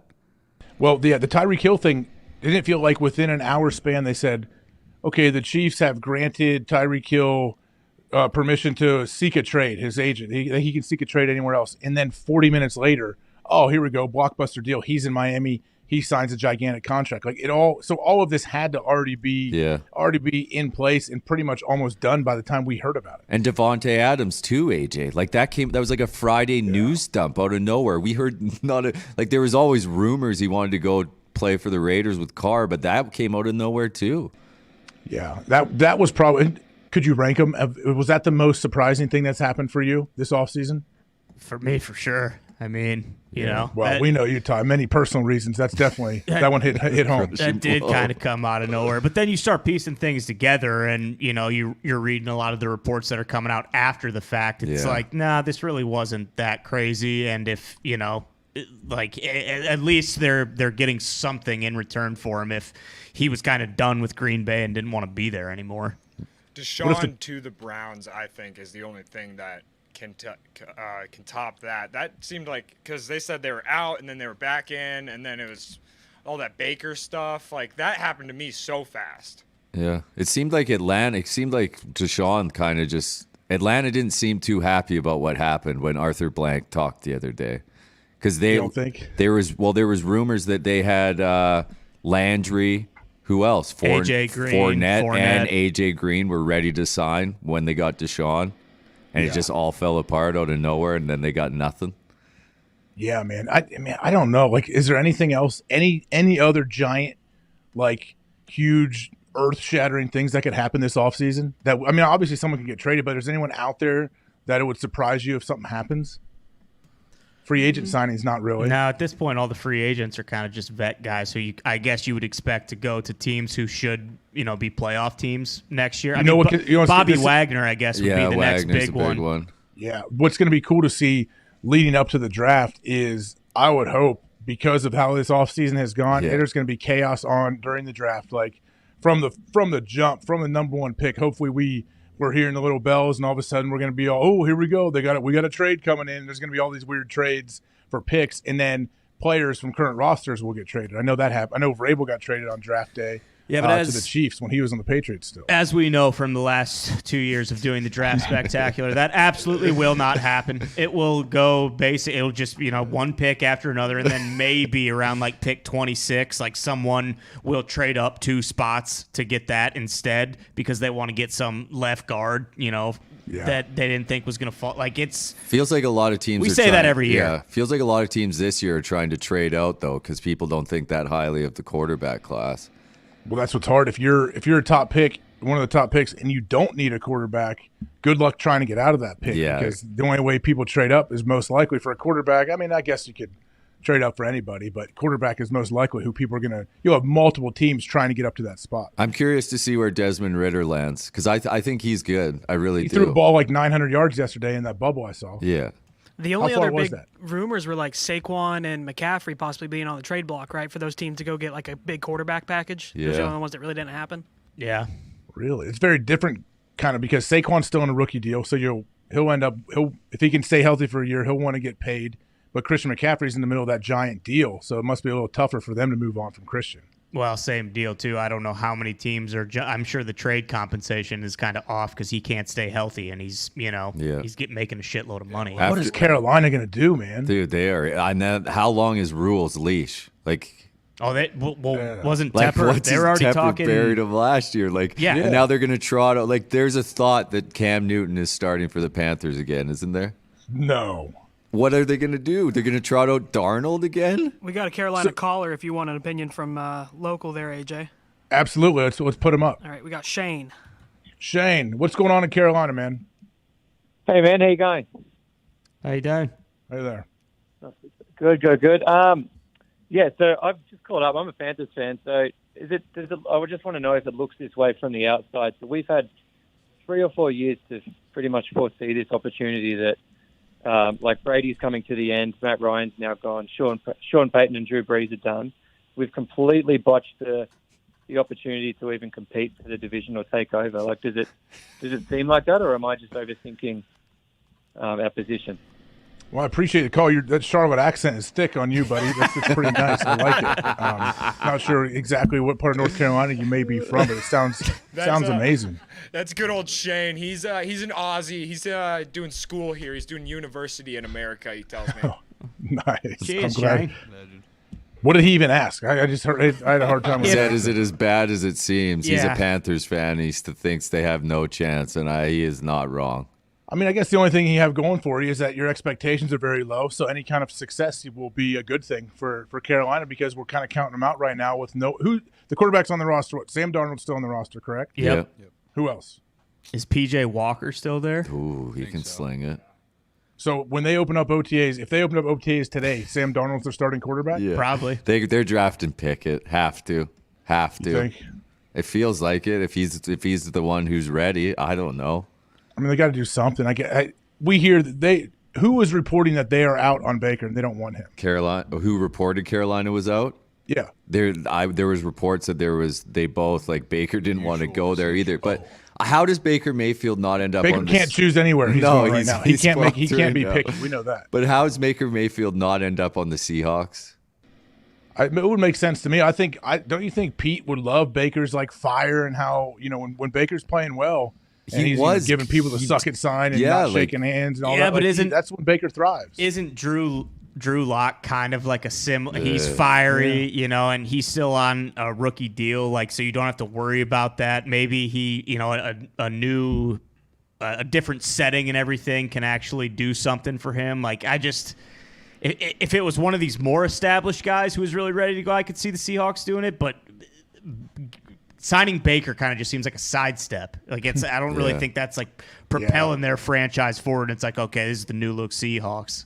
And Pete Carroll would seem like the guy that would take a lot of pride in kind of getting Drew Lock where he thinks he could be all of a sudden, hey, this guy's a player. This guy's a guy. He's a starter in the league. I think Pete and the rest of that Seahawks staff would probably really enjoy revamping a dude's career like that, like Drew Lock, because he seems like a dude where his teammates seem to love him. They seem to rally around him. He just hasn't really had the success that he had hoped for. Maybe change of scenery does help sometimes. I just don't know if he has all the weapons around him, and he does. How's their though. defense going to be? He does. That's the thing is if they don't move on from Metcalf or Lockett, their offense, they got some explosive pieces. They got Noah Fant back. He wasn't great in Denver, but he's incredibly athletic. He was a can be. You're right. Noah Fant's a stud. Yeah, for sure. They kind of have pieces in place on offense at least that they should be able to compete. Now, granted, that division is very difficult, but if with Wagner gone, Jamal Adams has to just play linebacker now, right? Because he can't have you ever played with anybody, AJ, on defense who didn't have a position? Adams just feels like he blitzes the quarterback when he wants. Sometimes he's back playing safety. He literally feels like he's just a floater on defense. I'm sure they want it to look that way. I am curious how much of what he does is freelancing compared to what is already drawn up in the playbook, what he's supposed to do. I'm sure they give him a lot of freedom because he's one of those special kind of guys, and I think he's best utilized as a rusher, as an extra guy, bringing a fifth guy, bringing a sixth guy, whatever. If he's the dude, he's usually going to beat one-on-one blocks, especially from a back. And tight ends, I think he does a good job too. So, I mean, where's Earl Thomas is the question. What's he doing? I don't know why I'm just thinking of Earl Thomas, but that dude went from making so many plays and then he's out of the league. He was unbelievable. Even then last year with the Ravens, he was very good. Derrick Henry literally stiff-armed him into retirement. Derek's done that to a few guys. Yeah. Josh Norman. that was the worst one. That Josh Norman Taylor Lewan clip. Oh yeah. When Josh Norman keeps coming over and trying to fight Taylor, and Taylor just keeps his arms down, keep walking and waving. That's one of the greatest things I've seen. Do you remember the battle between Norman and OBJ? Do you remember that? Oh, yeah, I saw that. I don't know where I was, what year it was. I was in the locker room before our game because that was an early game. I think we were a later game, and people were all of a sudden pulling that up on their phone, that crazy chasing each other, fighting. It was a wild scene. It was insane. And OBJ went off that game too. He was all over the place. It was absolute chaos. Did either of them get fined or kicked out or anything? I can't remember if they got tossed. I mean, they fought 8 different times, I feel like, throughout that game. OBJ got suspended, I'm pretty sure. OBJ got suspended. Yeah, OBJ had a harsh punishment because of his helmet-to-helmet hit on Josh Norman that was out of time. Oh, yeah, he blitzed him from behind, didn't he? Wait, where does he end up, AJ? I think there's another guy who's still out there. Will he be healthy for the season? OBJ? Yeah, bring him home. Hey, man. What'd Mitt say? I thought you were talking about Josh Norman for a second. Oh, no. OBJ, I mean, the Rams, they claim they want him back, and he wants to go back there. It's another team. I know we any receiver, anyone that can catch the ball, we mentioned the Packers, but I would imagine it would be on the short list of teams that OBJ would look to go to. Like if someone's like, hey, the Packers are looking into it, I'd be like, I'm going to take that call. Maybe I'll call A-Rod up and see what his plans are for me, what he thinks I could do in this offense. AJ, how big of a deterring factor do you think living in Green Bay is? Like, honestly. I don't think it's that big a deal because they've won for a long time. That's a big part of it. Like, no one wants to go somewhere to a team that hasn't really won. They don't have the history and tradition. I think people get that. The Packers have like that tradition or history where it's not looked at as like a bad spot. Like they enjoy it. But I definitely realized that after I got out of Green Bay, I remember I was in Cincinnati and I walked out, went in for a visit, whatever, in the stadium. And I'm from Ohio, but grew up 40 minutes away. And I walked out and I looked across and I saw like the red stadium. I saw the city, the skyscrapers. I'm like, oh, this is so weird to me to walk out of the facility and see so much going on and so much stuff other than the Bengals that, in Green Bay, like it's football. It's the Packers. There's not a whole lot else happening. Luckily for me, like I'm probably the tough one to ask because I don't like to do a whole lot, Ty. Well, I don't like to go out and go clubbing and mess around too much. Yeah, well, I know that. But, I mean, in terms of, like, the receivers, anytime you hear, especially with the Rams winning the Super Bowl now, it's like, hey, they can win. So anytime you hear that a guy's it's between, like, oh, Green Bay's interested, it's like, well, if LA's interested, if you're a receiver, like – and if you don't know how – I mean, I guess, Aaron's going to be there this year. But it is tough for me to see people getting over that. Yeah, I mean, I think it's a real thing. It absolutely is. But I think having Aaron Rodgers there as the guy throwing the ball, that trumps most everything. It really does. If you're a receiver. For sure. Other positions, maybe not. Other positions, though, too. Like you go – it's like the Tom Brady effect in Tampa. Like wherever Tom went, people were going to go follow him. I feel like they're going to go down there because you feel like you can win, and Tom's going to make everybody better. I think Aaron is in a very similar situation, so they're going to have to do something. But we're going to get to a break here, guys. I know we have to hit one before we wrap up this final hour here of the show. We'll be back on the other side. There's plenty more to get into. We'll take some more callers for sure. We'll talk about the giveaway that we're going to do. Hell yeah. To win a golf round with Bruce back there and Connor, and then the winner of one of those scrambles gets $10,000, the winning team, correct? Bingo. Well done. We will lay that out on the other side. So everybody come on back.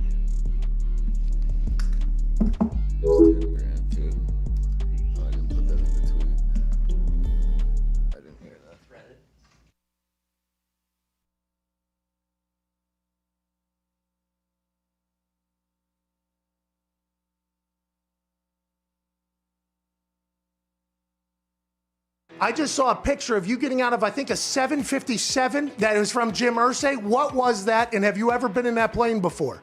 I thought it was like the team plane to fly all of the Indianapolis Colts. Literally, I mean, it's got the logo on it, Pat, and it was awesome. But look, that's just Jim. Pat, I had a wonderful 14 years there. It's obviously the team that I wanted to play for always. I understood the decision he had to make, and no hard feelings, and for him to send his plane to fly me and my son down here, it was a great gesture. A lot of room for me and Marshall. We were throwing the football. So, pretty cool experience. Pretty cool father-son weekend. By the way, as he's moving from event to event right now, you are the best, dude. Where are you headed right now? I'm going to the game. I got Lynch. I got Faneca. I got these guys in the background. Boys, congratulations. Yeah! Congratulations, boys.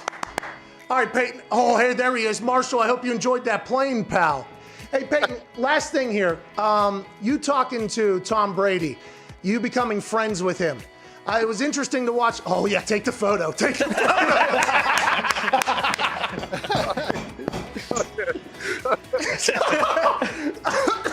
All right, we will wrap this up. Well, I'll tell you, Pat, I don't think anybody can do what Tom has done. Look, I know how hard it was for me to get on the same page with my receivers, learn a new system, learn new coaches. But I had a full off season. I was injured. I was rehabbing. The fact that Tom has done this in a COVID pandemic off season, no time to meet with his receivers. He met with his coaches illegally by breaking into Byron Leftwich's house. So besides that, it's been incredible what he's been able to accomplish, and he deserves all the credit. His leadership is what's put the Bucs in this game today, and I have great respect for him because I know how hard it is, but he deserves all the credit. Hey, how did you know Red 18 was coming? Pat, I mean, I can't tell you how much I appreciate you telling that story and just growing the legend. That was about the 18th time I tried it. I was over 17 going into that. And, you know, when it doesn't hit, you just keep walking. Nobody ever really tells you about it. So when it hit, I was as surprised as you were. And the reaction from some of the good old folks there in the casino that night was pretty special. Well, I appreciate you doing that. You made me and those folks in the casino a bunch of money. Congrats on the Hall of Fame nod. Thank you for spending time. Enjoy yourself at the game, Peyton. Pat, thanks, pal. I appreciate you. The Sheriff, Hall of Famer, Peyton Manning.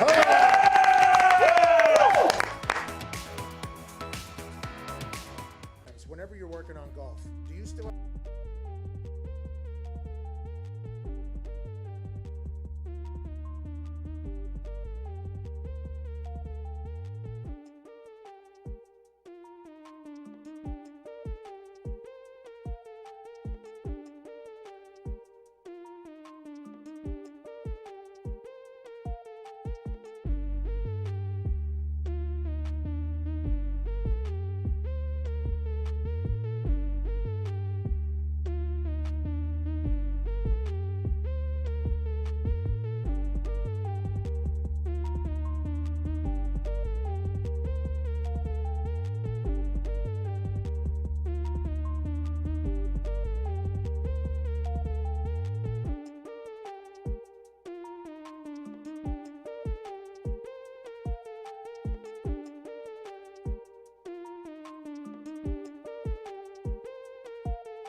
Hey, welcome back to the Pat McAfee Show. I'm AJ Hawk sitting in as Pat flies to the Barclays Center for SmackDown tonight with a lot of the boys in tow. He took with him, but Ty is here, Goomp is here, Billy is here, Bruce, Mitt. I see is that Gertie, is that Dirty Gertie back there? Oh, yeah. Someone through the window.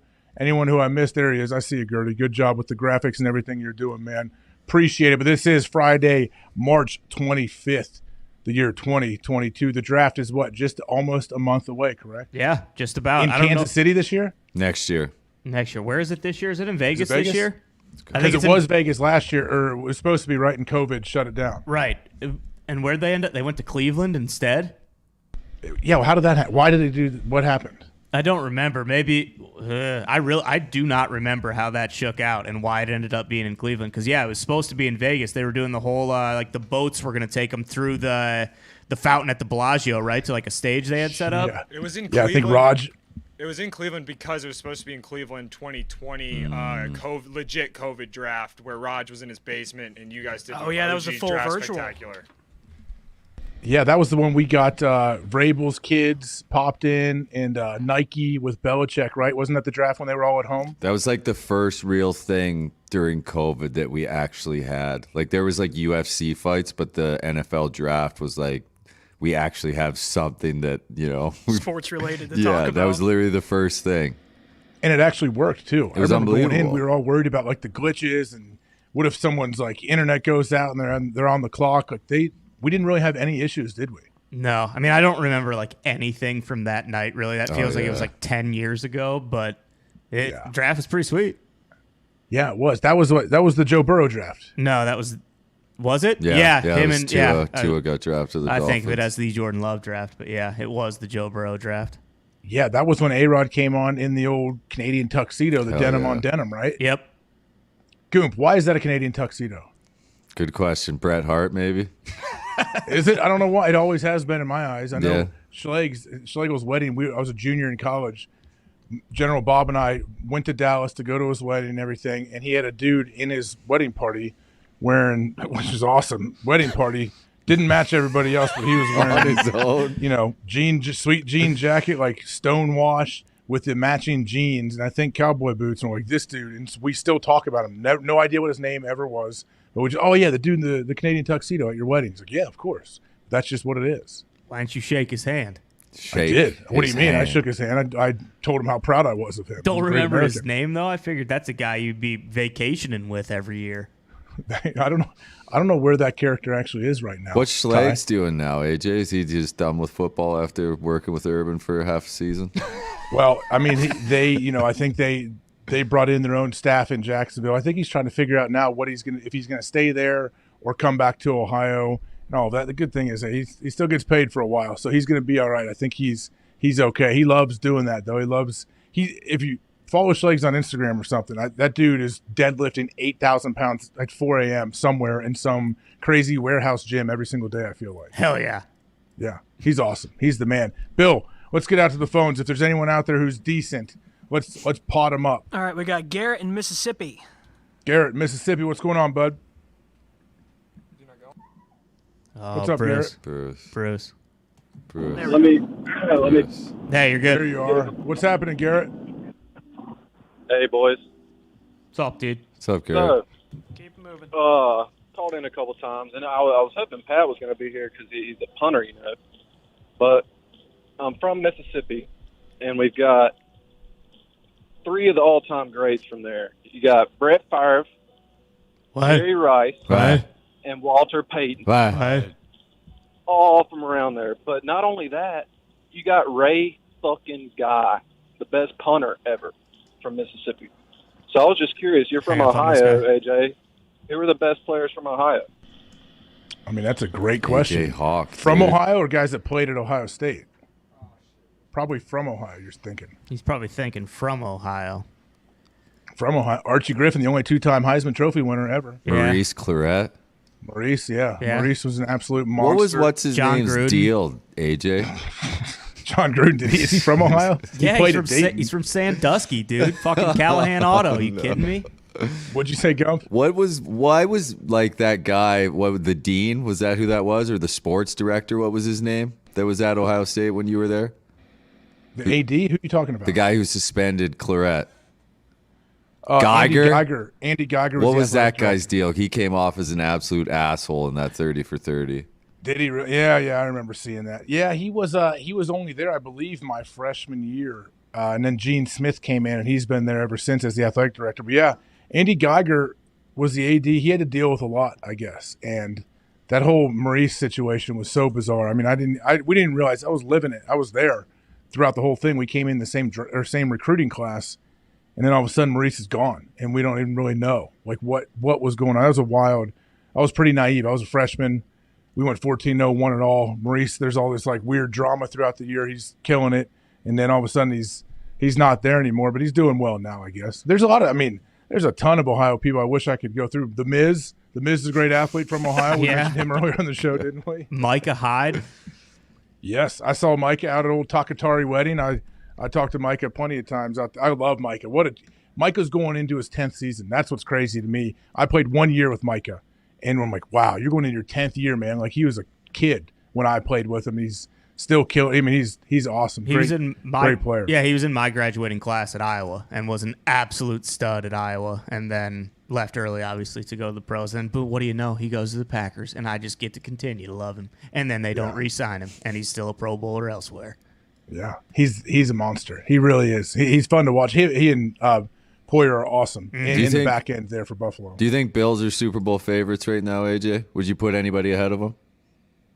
Yeah, I mean, even with Tyreek Hill leaving, I love what the Chiefs can do. I don't know what they're going to look like, but yeah, the Bills right now, if I had to pick, Josh Allen, I'm a gigantic fan. Mainly, obviously, I love his physical tools and his talent and what he can do, but I like when we have all the guys on here and they talk about him and they said, oh, he's just a big kid and he just has fun. You see all these clips of him at practice dancing and entertaining, and just like that's what the quarterback should be. Everyone should look to that guy like by default, like, oh, hey, we got a question. Oh, hey, ask Josh. Like, ask the quarterback. Like, he has the answers, and if we need anything too, we feel like we're wearing pads too much, we want to say something to the coaching staff or whatever, you go through Josh. Like, your quarterback is the guy that should be able to handle all that. And I feel like he has complete control down there. Up there. Brandon Bean is the man too. I mean, we've had him on the good. show multiple times, and I feel like GMs typically, like they don't give interviews like he's given us, and he seems like he is doing. He recognizes they're in the position right now with Josh Allen too. Like, hey, let's do whatever we can to maximize how good he is and try to win a Super Bowl as soon as possible. I feel like Chargers and Bills are in the same spot where they didn't lose anybody. They just really gained through the offseason, right? They re-signed pretty much everyone. I don't know if I'm as high on the Chargers as everyone is. I don't know. Something about the Chargers just when they need to win a game, they can't. That's what it feels like. I mean, they made some good moves. I mean, you got Absolutely. Khalil Mack Yeah. and Joey Bosa coming off the edge. Are you serious? They have top tier talent, but isn't it still you have to learn how to win to get into the playoffs, and then winning in the playoffs in and of itself is that's a big deal. And young teams, you kind of have to go through some growing pains before you can do that, right? Yeah, you definitely have to learn how to win to where it gets to the point where the expectation is, we expect to win every single game. We're not hoping. And there's definitely teams going in hoping to win games or hoping to make the playoffs. That's not the goal. You want to go into the season hey, it's Super Bowl or bust. Doesn't matter. Everything else is a failure. We don't care about our division. We don't care about any of that. We want to win the Super Bowl. And I think that's where the Bills are right now. And the Chargers, I don't know if they can say that right now. Probably not. Well, and even the Bengals, I feel like they took that step this year. It's hey, they barely get in, but then you win, 3 playoff games. It's all right, well, those guys know what it takes now to get to that position. Yeah, and those guys are a play away from winning the Super Bowl too. Exactly. That's what's crazy about that. I think that what they did, they lost the Super Bowl sucks. Who knows if they'll ever get back, but they can, they have to gain so much confidence. Not only the players, the coaching staff too, everyone around there, they can feel it when, hey, we've been here before. Nothing is new for us. This isn't we don't feel uncomfortable, and it all comes from Joe Burrow though. That dude is in control, and you're hearing he's recruiting these dudes, having them over for dinner, having the free agent guys come over for dinner, and it's a lock. Of course. Who would have thought in the past, I'm going to go to Cincy. I'm a big-time free agent. I'm going to go sign big money and go play for the Bengals. That doesn't happen. That didn't happen back in the day, that's for sure. Well, and that's what I was going to say. Do you think that they would do what they did this offseason where they immediately address the O-line? It's hey, this is the worst part of our team. We need to protect Joe Burrow. We're going to spend a shitload of money on bringing guys in. If they go 7-10 last year and miss the playoffs, you think they're still doing that? Probably not. You're probably right. They're talking about the coaches. Oh, do we need to get a new coach in here? Instead of all of a sudden, we see what our weakness may be. We see who we need to protect. Joe Burrow. This guy he's the program right now, and he will be for the future. So we got to protect him. So they signed 3 primetime O-linemen to come in, right? Yeah. But that's the thing. It's all about timing too. With if Zach Taylor doesn't get Joe Burrow, he could have been canned after 3 years and maybe never got a chance to coach again. And now everybody's saying he's an awesome coach. It's man, everything is all just timing. You know what I mean? It's absolutely timing. I used to talk to one of my strength coaches about that. We'd come in for we'd win a game, and you win a game, everything's cool. Everyone's happy, cool, whatever. Here we go. We would obviously get in the film room, and you still would break it down, and coaches would yell at you, and you got to clean up your mistakes. But everyone just feels so much better when I would talk to my one coach. He's man, he's just one play, the ball, we don't get that call, or they get the call instead. And it's the difference between a win and a loss, and how different it feels in that. Not only the locker room, in the weight room, in the meeting room, all week long. You try to flush it, whatever, but it always feels a lot better coming off a win. And it's such a tiny little sliver of margin of what it takes, I think, to win a game. Whether the ball goes your way, you get lucky, whatever happens.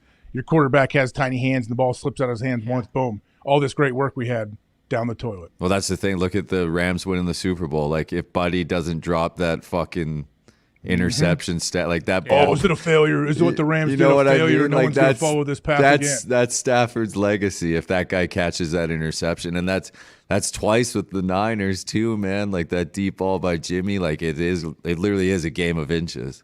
Yeah. It's a thin line. It's a thin line between love and hate. That's right. Hell yeah. Isn't it? I used to tell Flea, the trainer in Green Bay, I still tell him that all the time.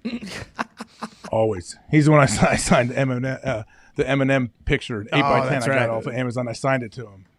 Still on his bookshelf out there in Green Bay, and I'm very proud of that he kept that fake Eminem signature. Billy, one more caller before we get out of here. Yeah, we have go. Jose, a gracious giveaway winner. Jose. Oh, wow. Oh, Jose, what's up, bud? Hey, what's up, guys? I was just calling, man, to say thank you for the shirt, man. I haven't got it yet. I did get Bruce's message. Only one thing, yo, Bruce, you don't have a check mark, man. I felt kind of sketchy. I was like, yo, who's this? I had to dive into my FBI mode and investigate to make sure it was you.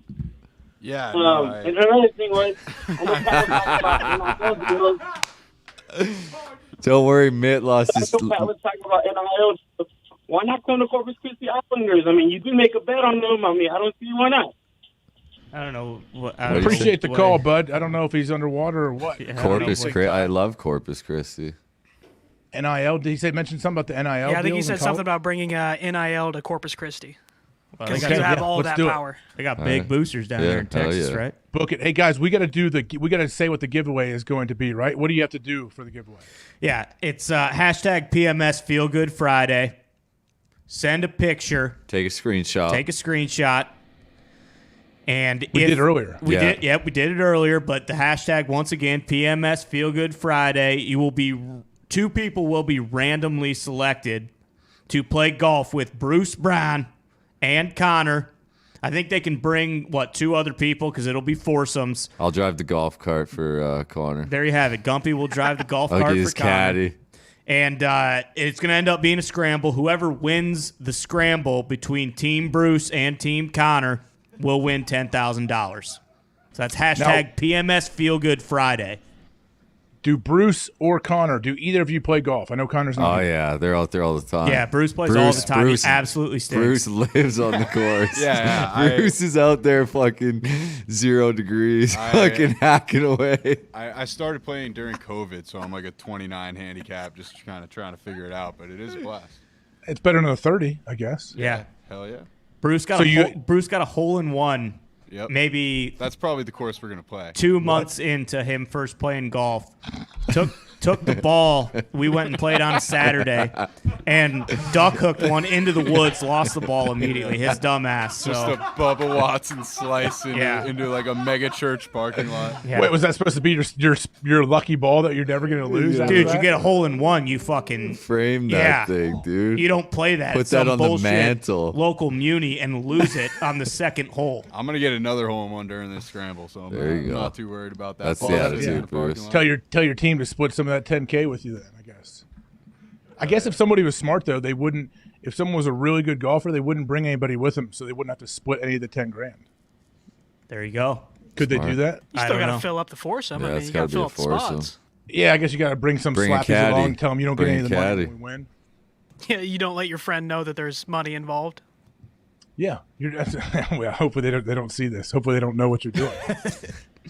Do you guys have is Hammer Down going on today? Yeah, we'll run it. Me and Bruce, and maybe Ty will come in, talk some college ball. Elite 8 starts tomorrow. Very interesting matchups, my friend. What time will those games start? Are they all night games? I don't know. I haven't seen the times haven't come out I yet. guess probably you'd think like a 5:30 and 7. Here we go. 7:45 tip. Houston, Villanova, 6:09. Duke, Arkansas, 8:49. There you go. Is Duke going to win it all for Coach K? Starting to feel like it's going that way, but I will gladly take 4 points with the Razorbacks, my friend. Is anybody that knows anything about college basketball going to be happy for Coach K if they win it? I think they're, other than Duke fans, Yeah. there's probably some guy. I don't know. Like I grew up. I used to love Duke. I loved Duke. Like, growing up, for some reason, Duke basketball. That's who I watched. I love them. Love JJ Redick. Absolutely loved the JJ Redick era at Duke. Lights out. Yeah. I think any team. Wojciechowski smacking the floor back in the day before JJ too. Oh yeah. Hurley. Bobby Hurley. That's going way back. Was that 92? Oh Is he yeah. coaching Arizona State now? I think so. Is he? Isn't his dad? Wasn't his dad like a legendary high school coach? Or Probably. small college? Played at Duke, I'd assume so. Him and Coach Krzyzewski probably go way back. I saw Juwan Howard didn't punch anybody after they lost, so that was good last night. That was that just Villanova last night? team's good. Yeah, that Villanova team's going too. I mean, they Houston, Villanova, Duke, and all those teams are playing the best they've played all year right now, probably. Yeah, surprisingly, it's been fun to watch. Didn't watch really any college basketball all year. I have gotten into March Madness a little bit this year. Ty, what's that clock say? How You many got seconds? 20 we got? seconds. How many? 20. 20 seconds to go. Well, I don't think we're going to have any after hours today. You guys will have Hammer Down 15 minutes after we end here. We'll be back for an Overreaction Monday on the other side. Pat's at SmackDown. Everything was fun this week, guys. I appreciate you guys sticking around. Thank you, AJ. Appreciate you. Have a Don't great forget time. the Thanks boost for everybody tonight. listening and watching. We'll be back on Monday.